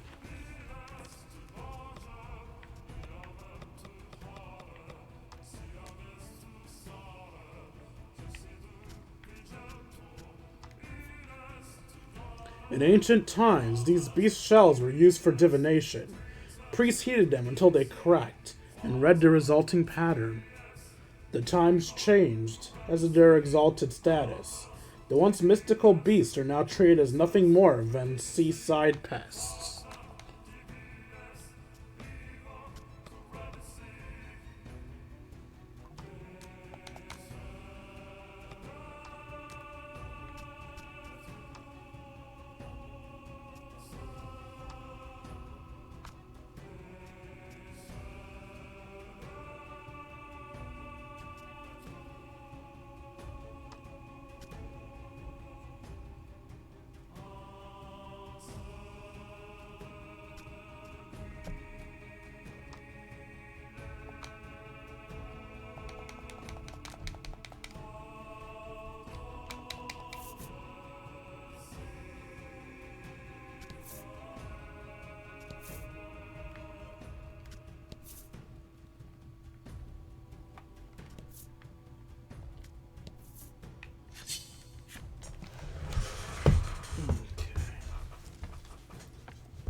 The one time I don't choose the one to the left.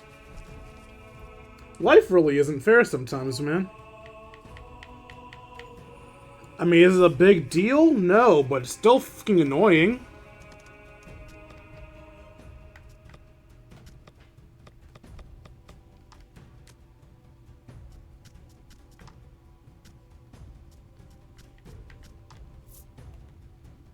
Proficient with weapons and armor, these orcs strut around like they own the place in a show of strength to their fellows.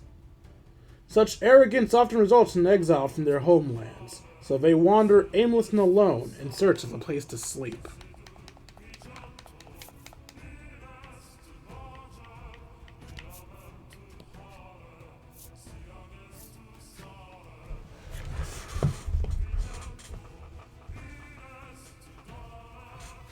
Though you've clearly ascended, the cave has brought you once again to the end wall's exterior. The only way up from here is straight up the end wall's sheer face. Head for the top of the end wall.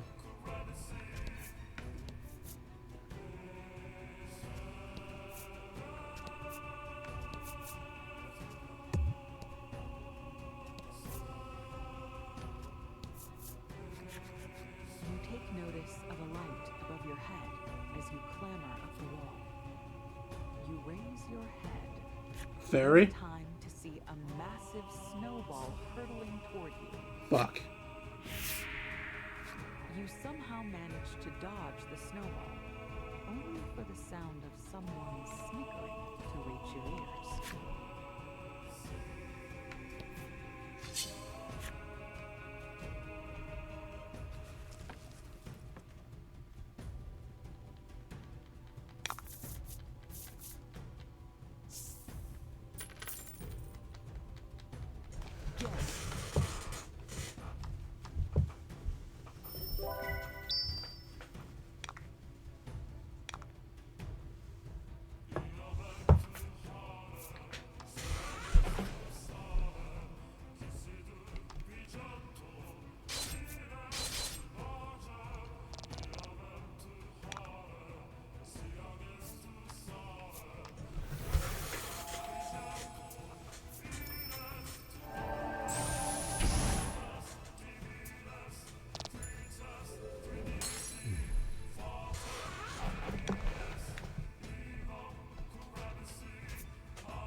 Of course.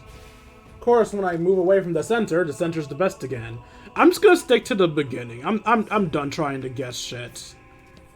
Cause it just pisses me off. 72! Well, I guess I was climbing up the wall, not walking on solid ground.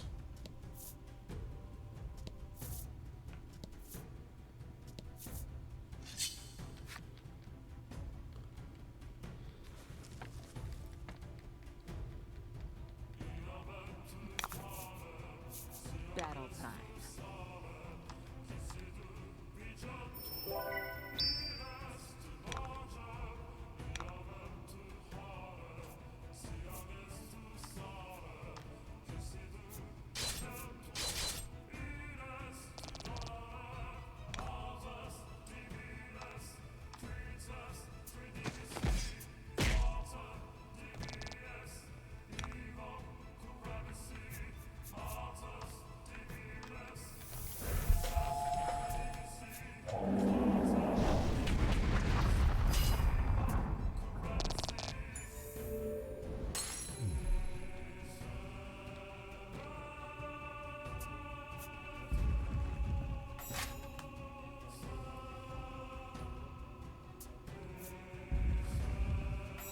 Nice defense, bro.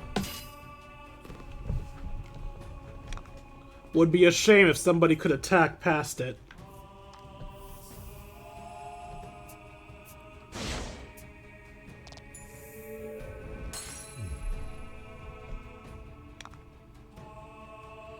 This is entirely unnecessary, but it's happening anyway. Thank you for that crit on that healing. He definitely needed it. Okay, so you're not weak to fire. Are you weak to wind?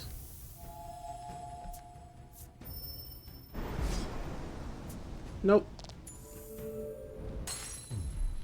Still sad I never got a dragon. Oh, I just realized I could have checked the Beast Tamer to see what stuff he had. Oh well.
Bolt's probably their weakness, but I don't have any bolt stuff on me.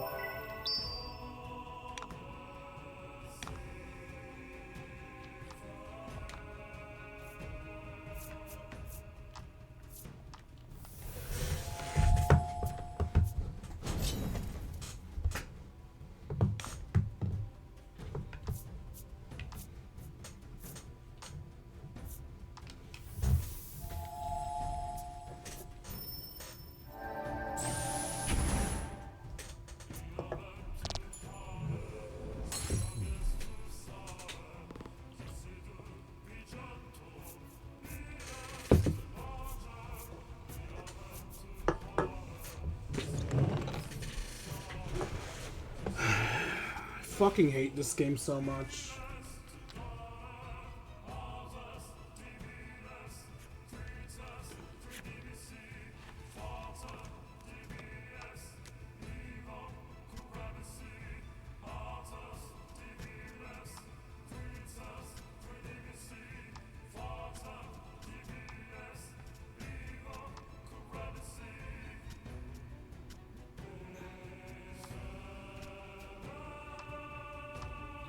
I'll just throw away regular solves. I don't need them.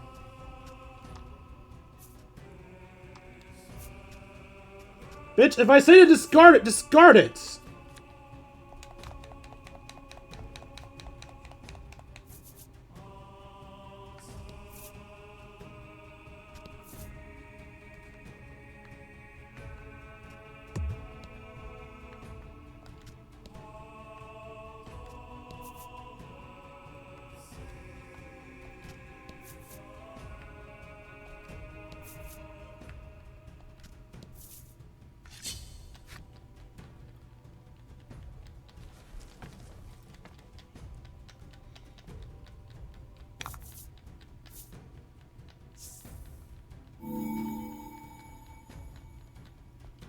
To battle.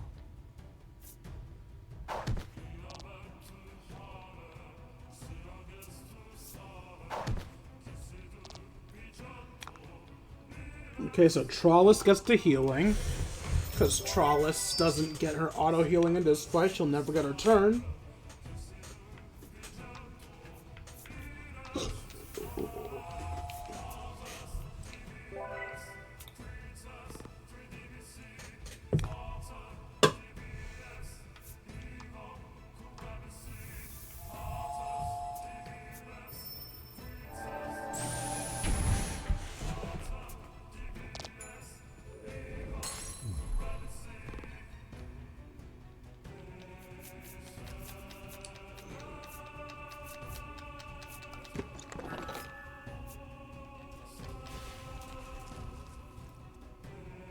I forgot to check what the evening stinger does.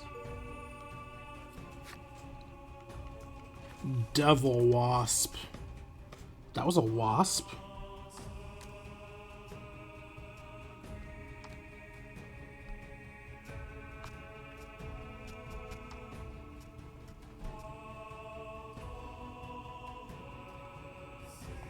Deal damage and inflict deadly poison.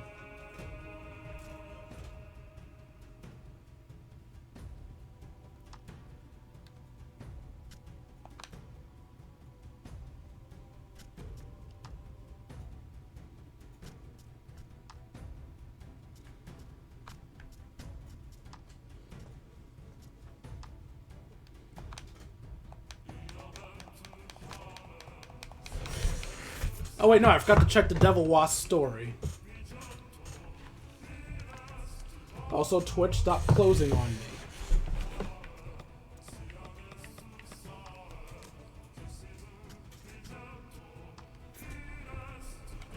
If you're lost in the dark forest, beware of tiny red lights. They could be the flames of these vile, soul-sucking wasps. It's said these wasps induce hallucinations of hope and despair in their captives. Agitated souls apparently make for a tastier meal.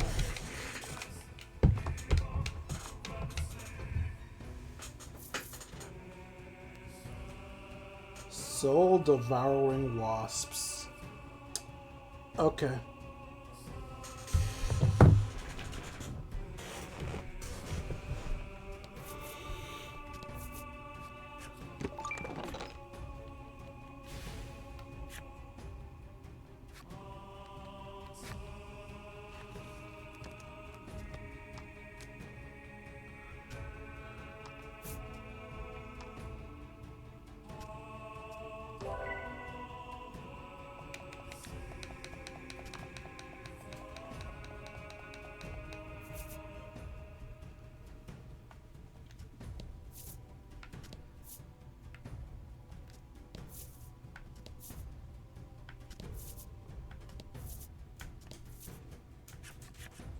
The path before you is littered with bones.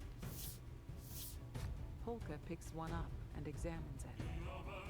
They are indeed human, he said grimly. So this is likely where the other people from her village died. Just then, another ball of light appears before you. This one seems different than the last. The Frost Primal lives here.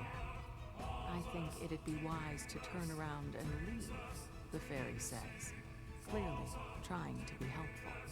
That sure sounds like a trap to you. The party readies their weapons.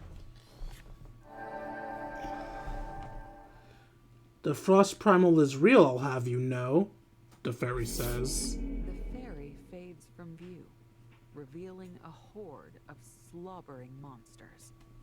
They set upon you at once.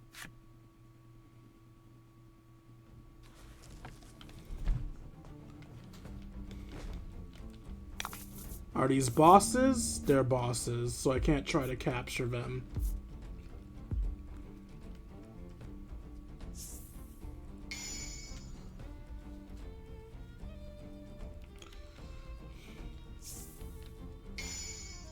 Add water.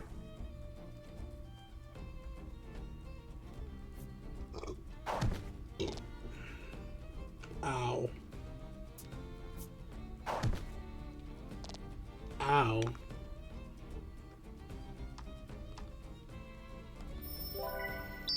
So y'all being bitch made aside.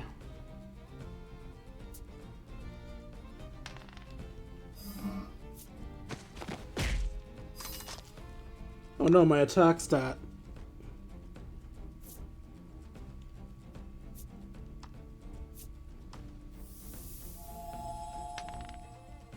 Fuck, just shorts. Notice I still do my damage.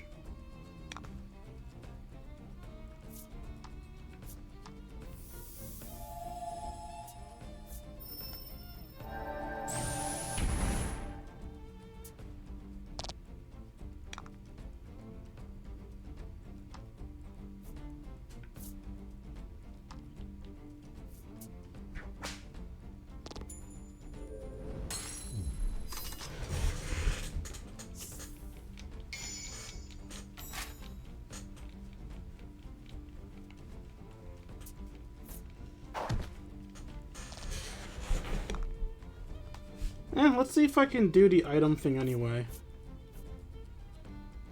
I can.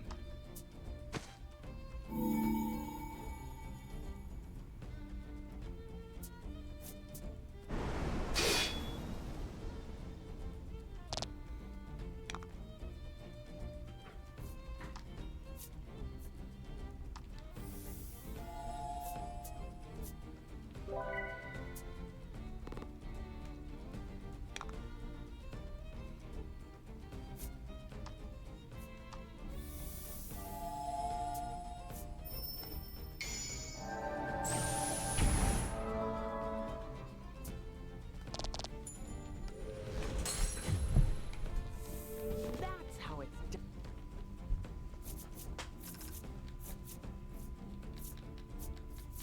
Dragon? Damn it. I mean, it is an upgrade, but I really wanted the dragon. Those bones, were they all the fairy's hapless victims? Among them may well be the remains of the old woman's son. One thing's certain. Next time they appear, you're not letting those fairies get away.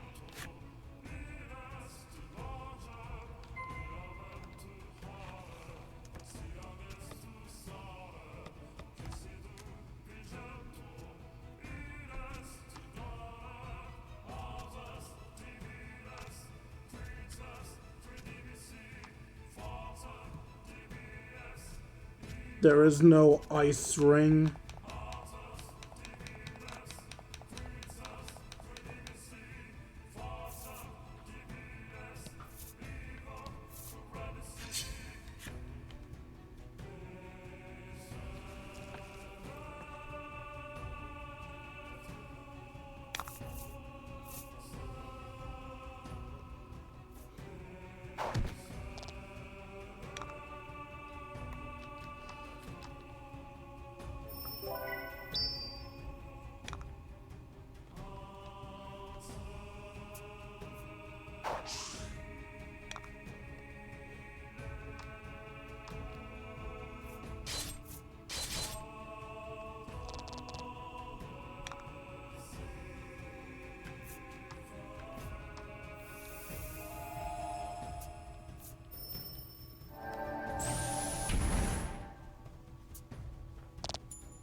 I've only just realized it specifically says that I heal 8. Oh! I'm healing extra because of my own ability, that's why.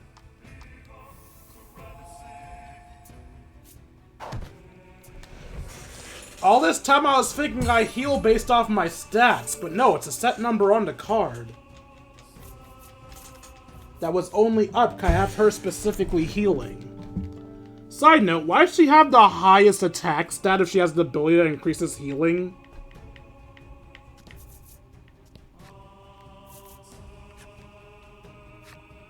Upper reaches.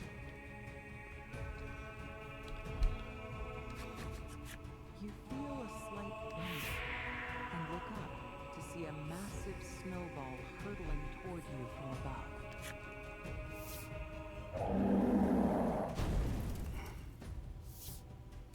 You summon the flame primal and melt it before it hits you. You lock your eyes on the top of the end wall.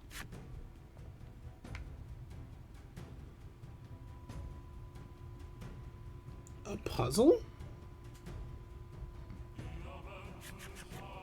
To find that snowball was but the first of many. You can't possibly hope to melt them all. You'd bet your card case this is those fairies doing. You'll just have to avoid them as we climb, Ligol says, perhaps concerned after you overextended yourself in Icevale. When you approach, a snowball drops towards you one space for every space you move. Snowballs will damage you if they hit you. Move left and right out of their way and make your way to the top. Beyond this point, you will be unable to save load game data. Autosave will be disabled. The jump abilities of bell levers will be unavailable. Would you like to save your current progress?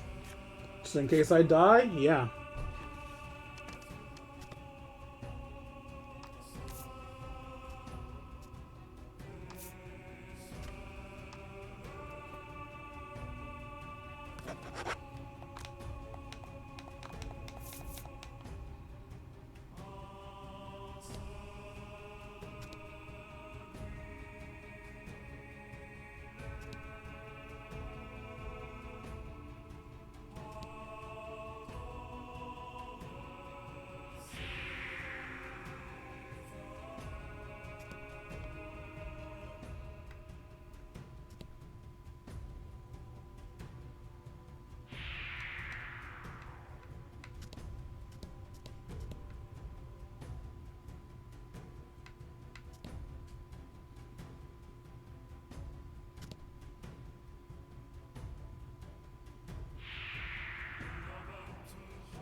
If I walk there, I will be hit.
Would have been hilarious if those things just moved to the right all of a sudden.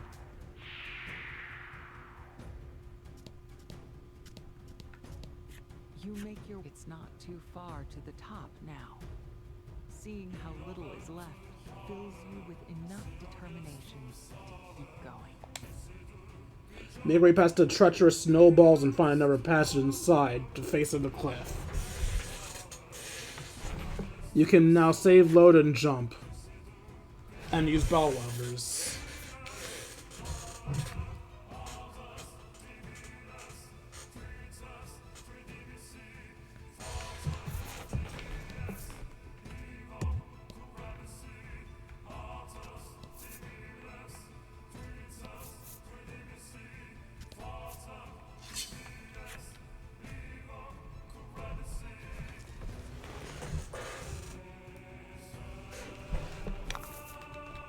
Battle time.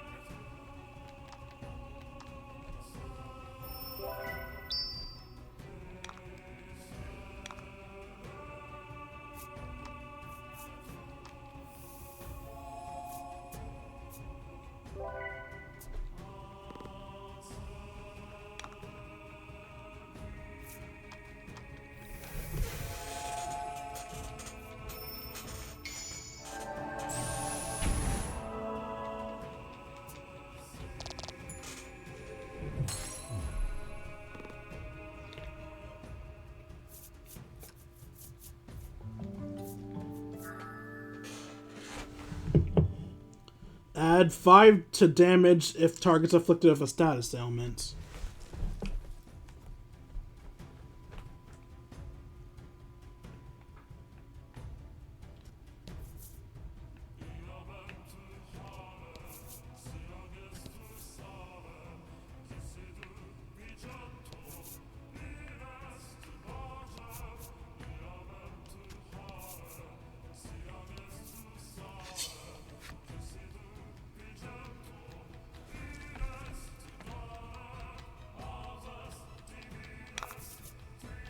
Get him.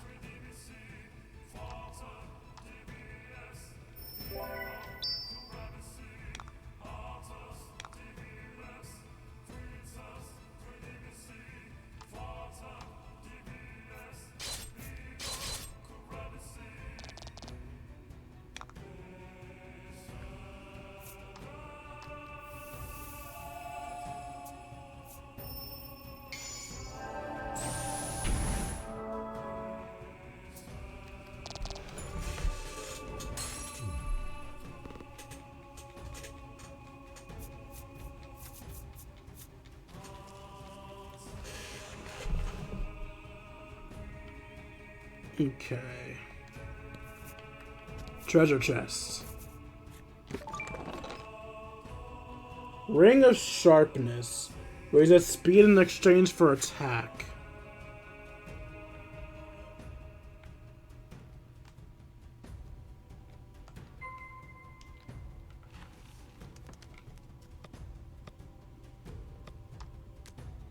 What do you currently have equipped, buddy? HP. You know what? I'll keep the HP. Because I almost always use your first turn to just concentrate anyways. There's no point in giving you the boost in speed.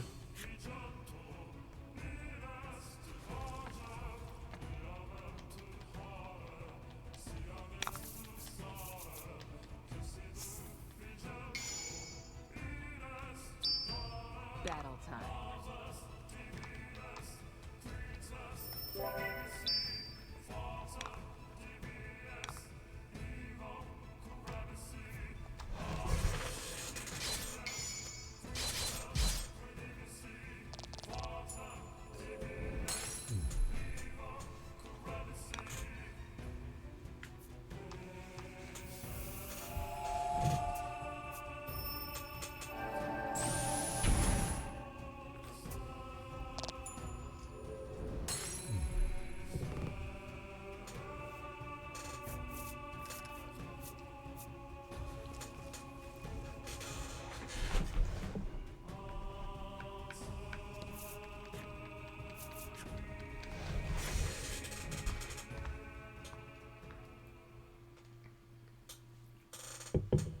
Your torch goes out unexpectedly.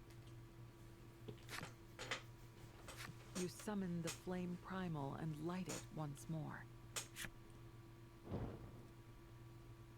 Is everyone still here? Are they unharmed?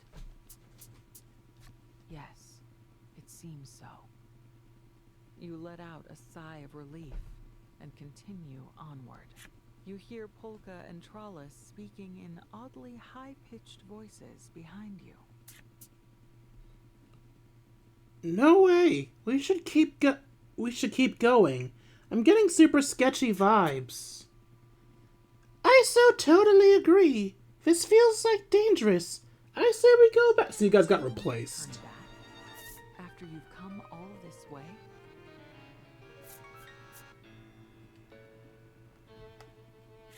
Polka and Trollis don't sound like themselves. They're both excitable in their own ways, but never quite like this. Legol whips around and puts his back to yours. Draw your weapon, he snarls. Polka and Trollis click their tongues at you.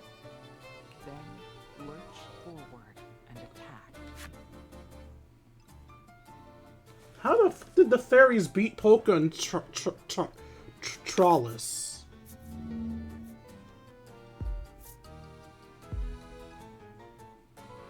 As you'd expect, Trollis is stronger.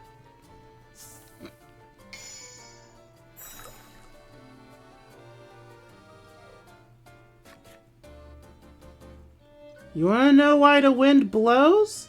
That's the long sigh of a goddess pining for lost love.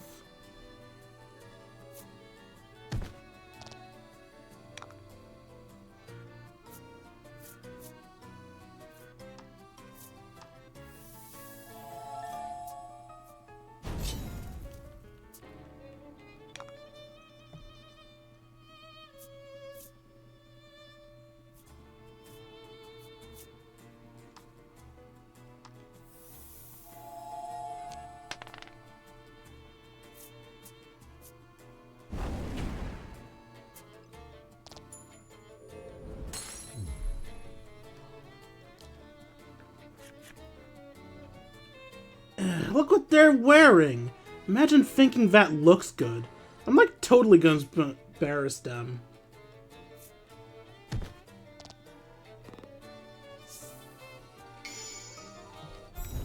Bitch. Fine, I won't use fire damage then. I'll just slash her. Lord knows I'm strong enough to take them without my extra damage.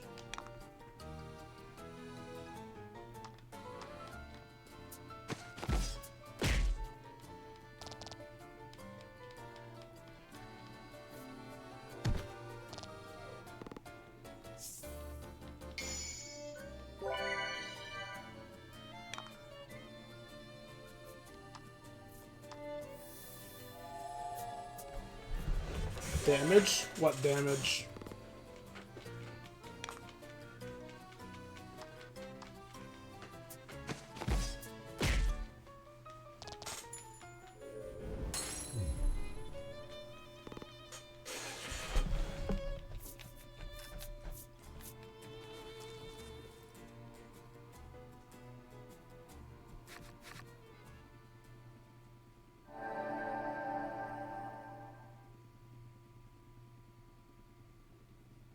The imposters posing as Polka and Trollis disappear.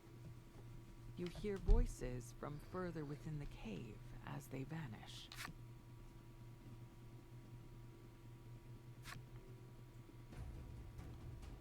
The frost primal watches over this cliff. None may pass, intruders. Turn back at once. Frost primal? You repeat, your brow knitting in confusion. A confusion interrupted by the sight of Polka and Trollis walking briskly to your side. Okay, not hurt?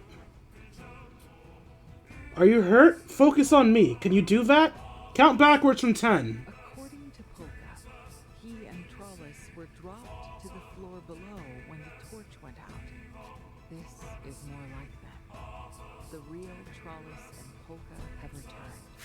Ah, so that crack I see behind me is where they fell.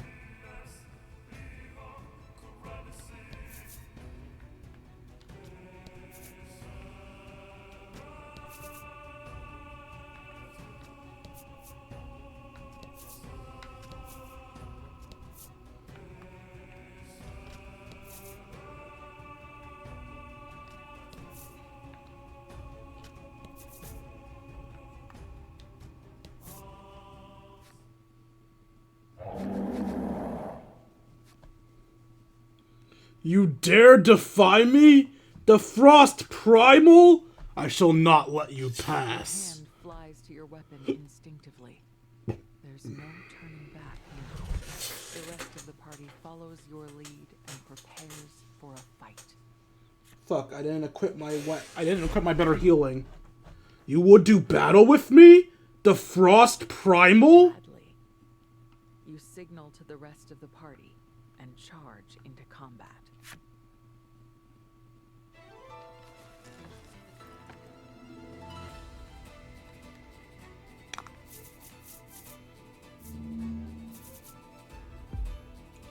Let's see if I regret not bringing healing.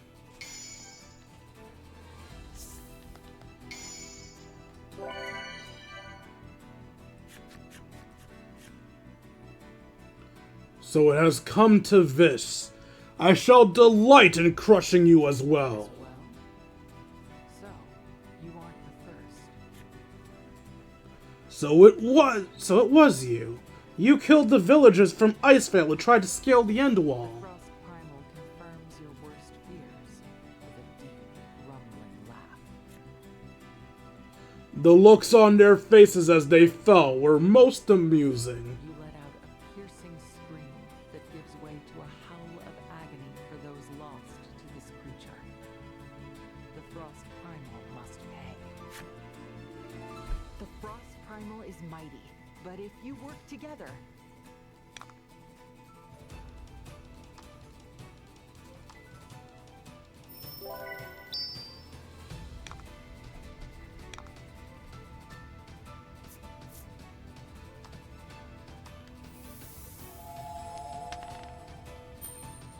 Not 10.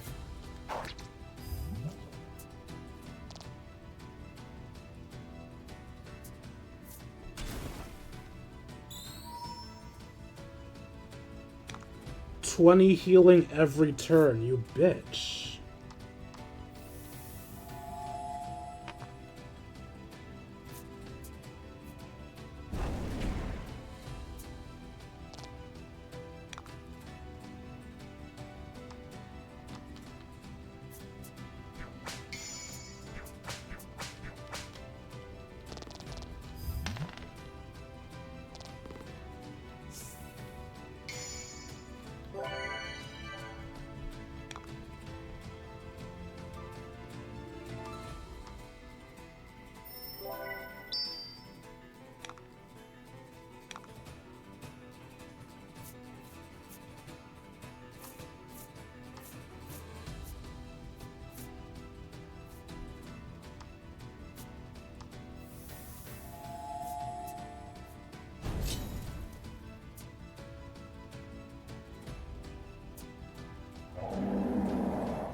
+8, that's a good roll. Oh, it got rid of my fucking healing. God damn it.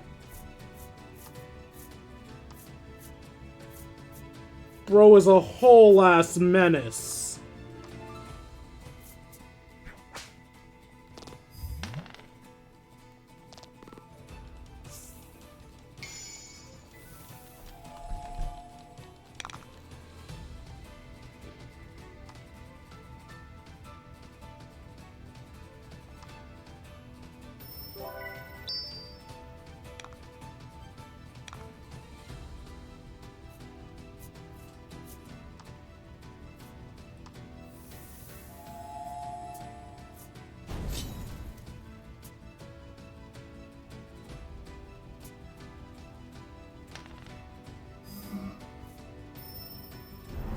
Curse on all of us? Are you fucking kidding me?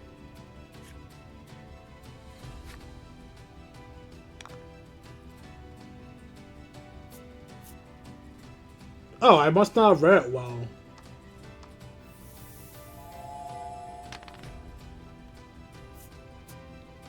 Only 2, huh?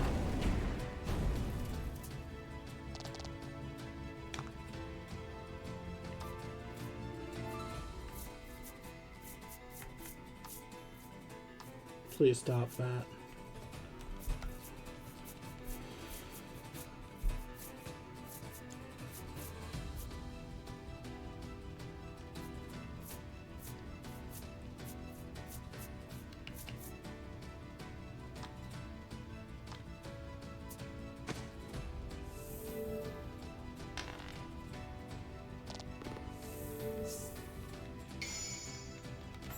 We are slowly making leeway. 1, 2, 3, 1, 2, 3, 1. So it'll be 9, 10 next turn.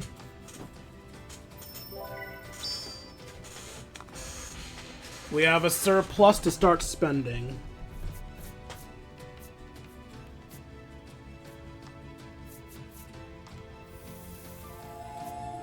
More attack for you, Trawless.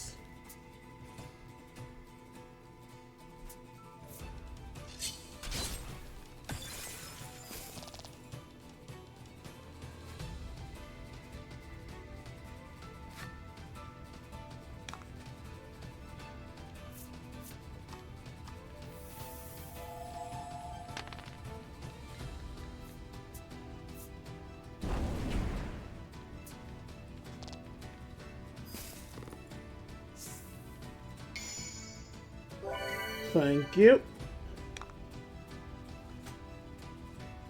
1, 2, free, 1, 2, free, 1.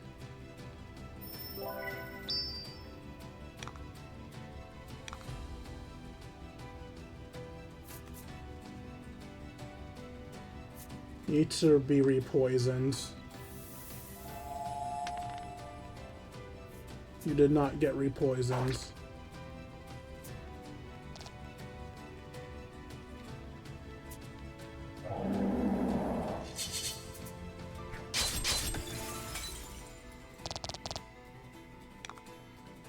Okay, to heal Trawlus next turn. 1, 2, free. 1, 2, free, 4. It still feels more gem effective to have him deal the damage than Trawlus.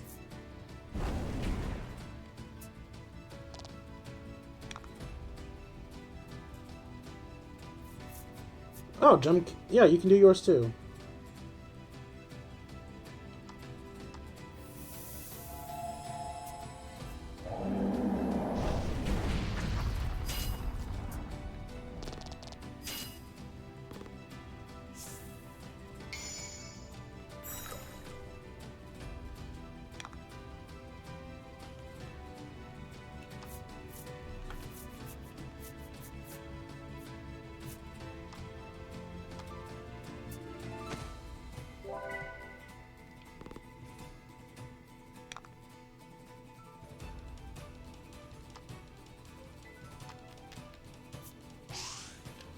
Bitch!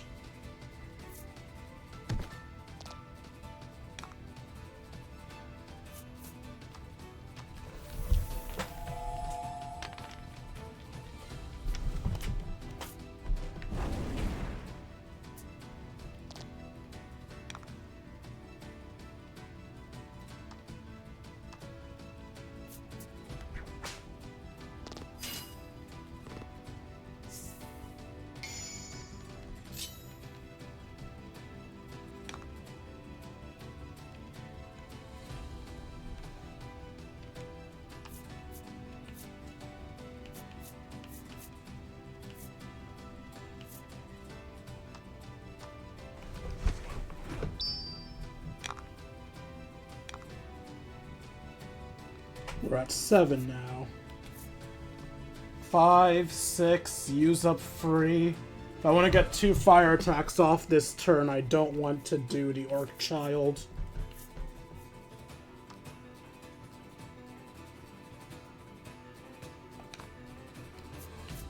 Let's just slash it.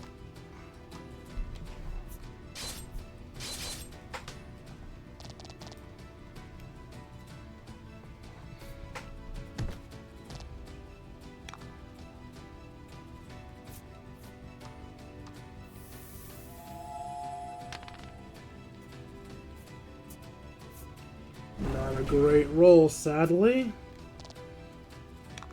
It's fine though, we're making progress.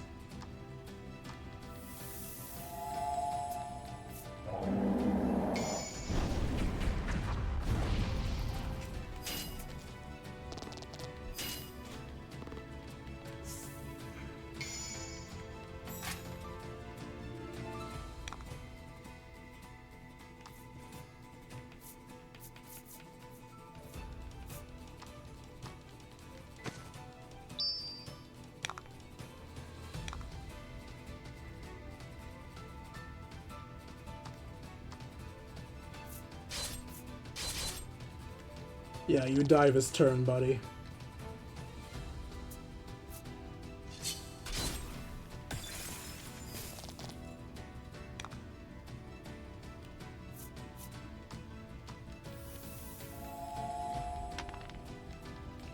Ooh, good roll, too. Perish.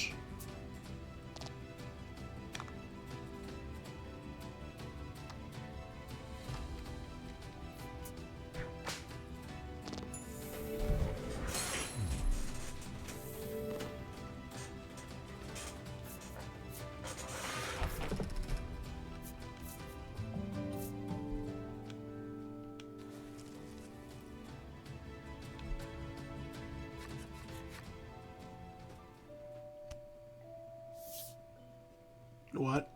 Oh, the The fairies. frost primal seems to vanish before your eyes. But you soon realize there are two fairies in its place. Ugh, here we go again. They explain that they can shapeshift, and were behind all this trouble.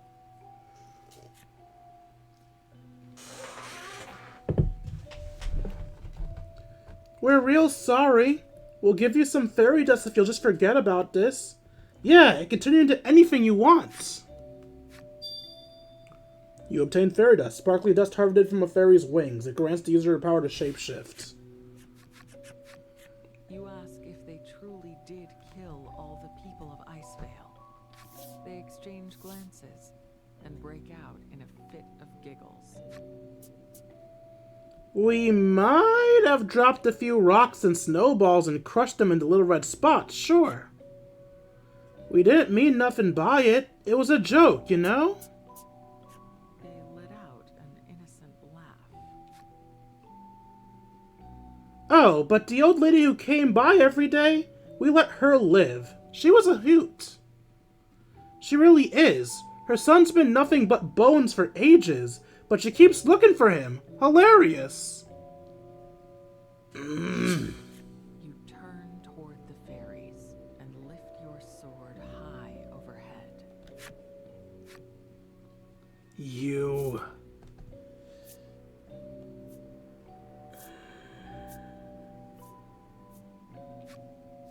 Their laughter suggests it really was just a game to them.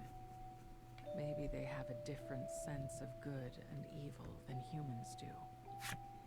But that doesn't absolve them of their crimes.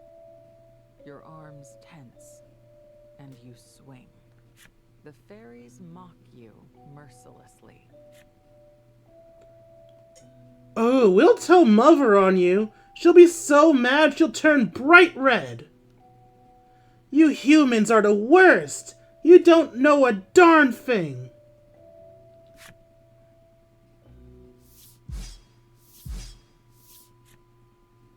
Yeah. In one slash, Legol slices them cleanly in two, and their fluttering forms dissipate in the air. You know, as much as I love the whole card gimmick of this game, I can't help but wonder, did the DM just fucking rip her own playing cards to do that? It's like, girl, I love the attention to detail, but like, that costed you money, right? That's gotta suck, ripping your stuff for a game. That's what I'm here for, he growls.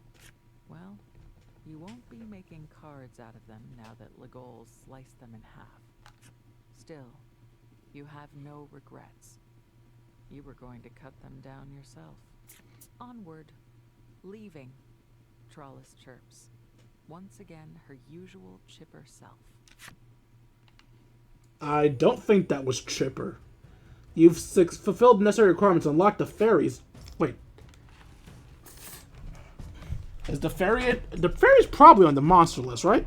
I don't know why I briefly thought the fairy would show up on the characters list.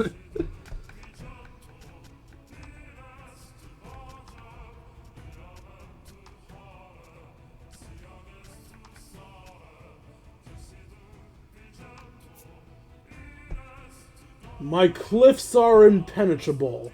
Fall and be flattened below. The crimson blossoms that bloom on the white snow will surely be beautiful. Ah, I thought the flip side would be fairies. So they were in characters. I was right to assume they'd be in characters. Okay.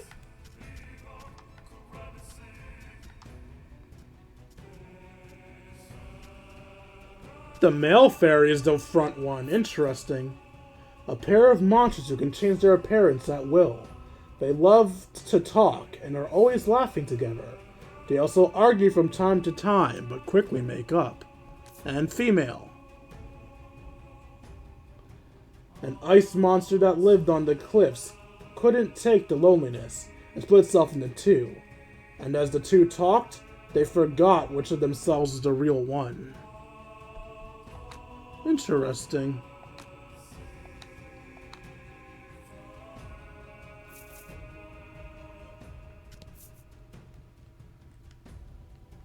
How is our health looking?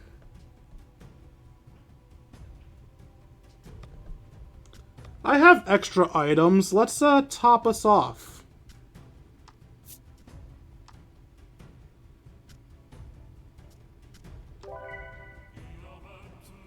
Or at least put a dent into our missing health.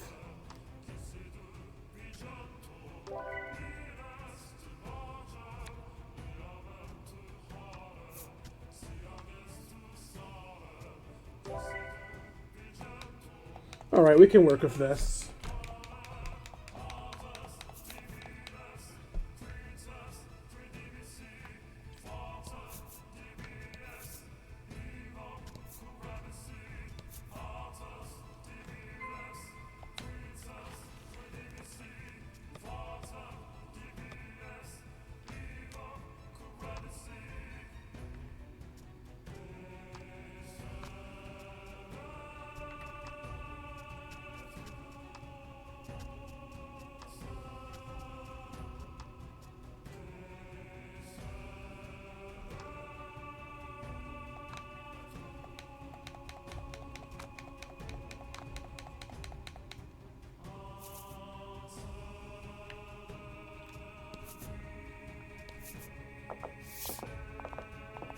You work your way deeper and deeper into the until it seems you can go no further. Polka suggests you return to the sand skiff, which seems as good an idea as any.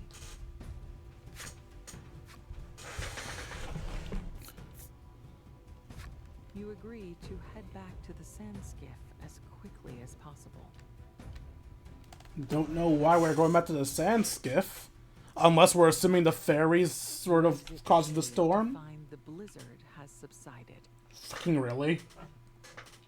Polka ventures a guess that the fairies might have been behind the blizzard as well.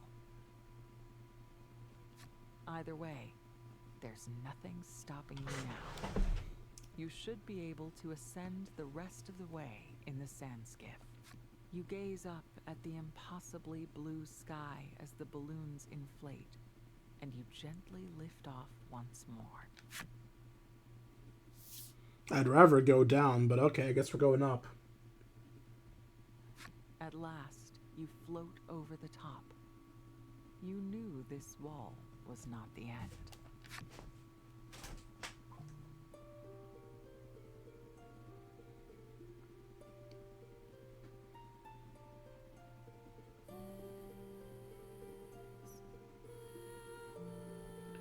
Our heroes meet a solitary old woman. She patiently awaited her son's return. The villagers pined for a faraway land, her son most of all, and so he set to scale the end wall. But the frigid, formidable cliff spells doom for any who dare climb it. Eventually, it breaks even the old woman's spirits. Such a place offers nothing but dashed hopes and bleak prospects. Chapter 6, New Terra. I might need to stream 3 times next week. It's October, so I have to do a horror stream for one of my streams. Genshin's update will happen, so I'll have to do that new story while it's fresh and new. And we have the finale of this game coming up. I might generally need to stream 3 times next week. I mean, I'm probably already going to stream an extra time, because when I do get Sparking Zero, I'm probably going to stream it instead of just doing a video. You can now fly into Sand Skiff and jump between areas. Select the area entrance/exit and choose a destination from the list.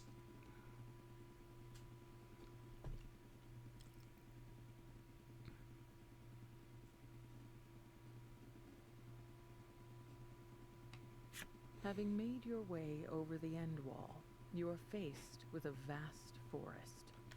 Using a telescope Polka had been carrying, you search for a place to alight.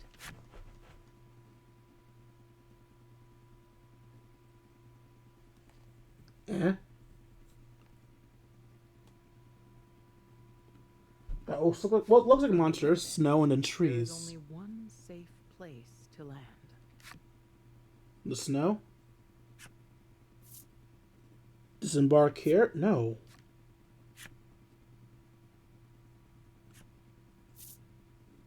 Yes. You find the best place to alight and safely return to solid ground. Why would I land on the fucking monster?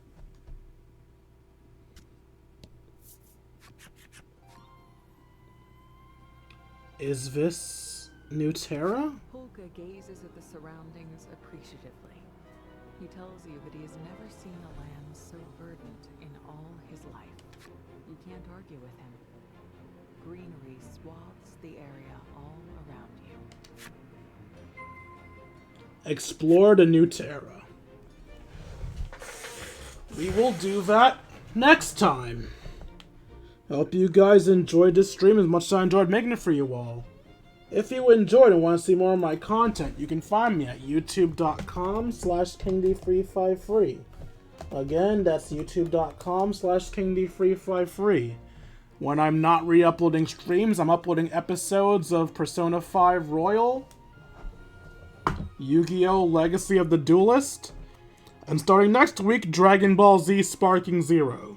Because while I do technically have a Fire Emblem game and an Advance Wars game to continue, come on, you gotta be asked if you expect me not to be so excited for Sparking Zero that I gotta play it immediately. Zelda Echoes of Wisdom? That can wait. The random-ass Funko game I found? That can wait. Sparking Zero? Fuck no, that can't wait. So yeah, that'll be debuting next week. Anyway, if you feel I deserve it, you can donate to me at buymeacoffee.com/KingD353. Again, that's buymeacoffee.com/KingD353. For as little as $1, you can get shoutouts at the end of these streams. And, if you give a little bit more, you'll get bonuses inside of my Discord. Speaking of my Discord, if you'd like to join it, you can. If you're watching the stream, you can find its link posted right now.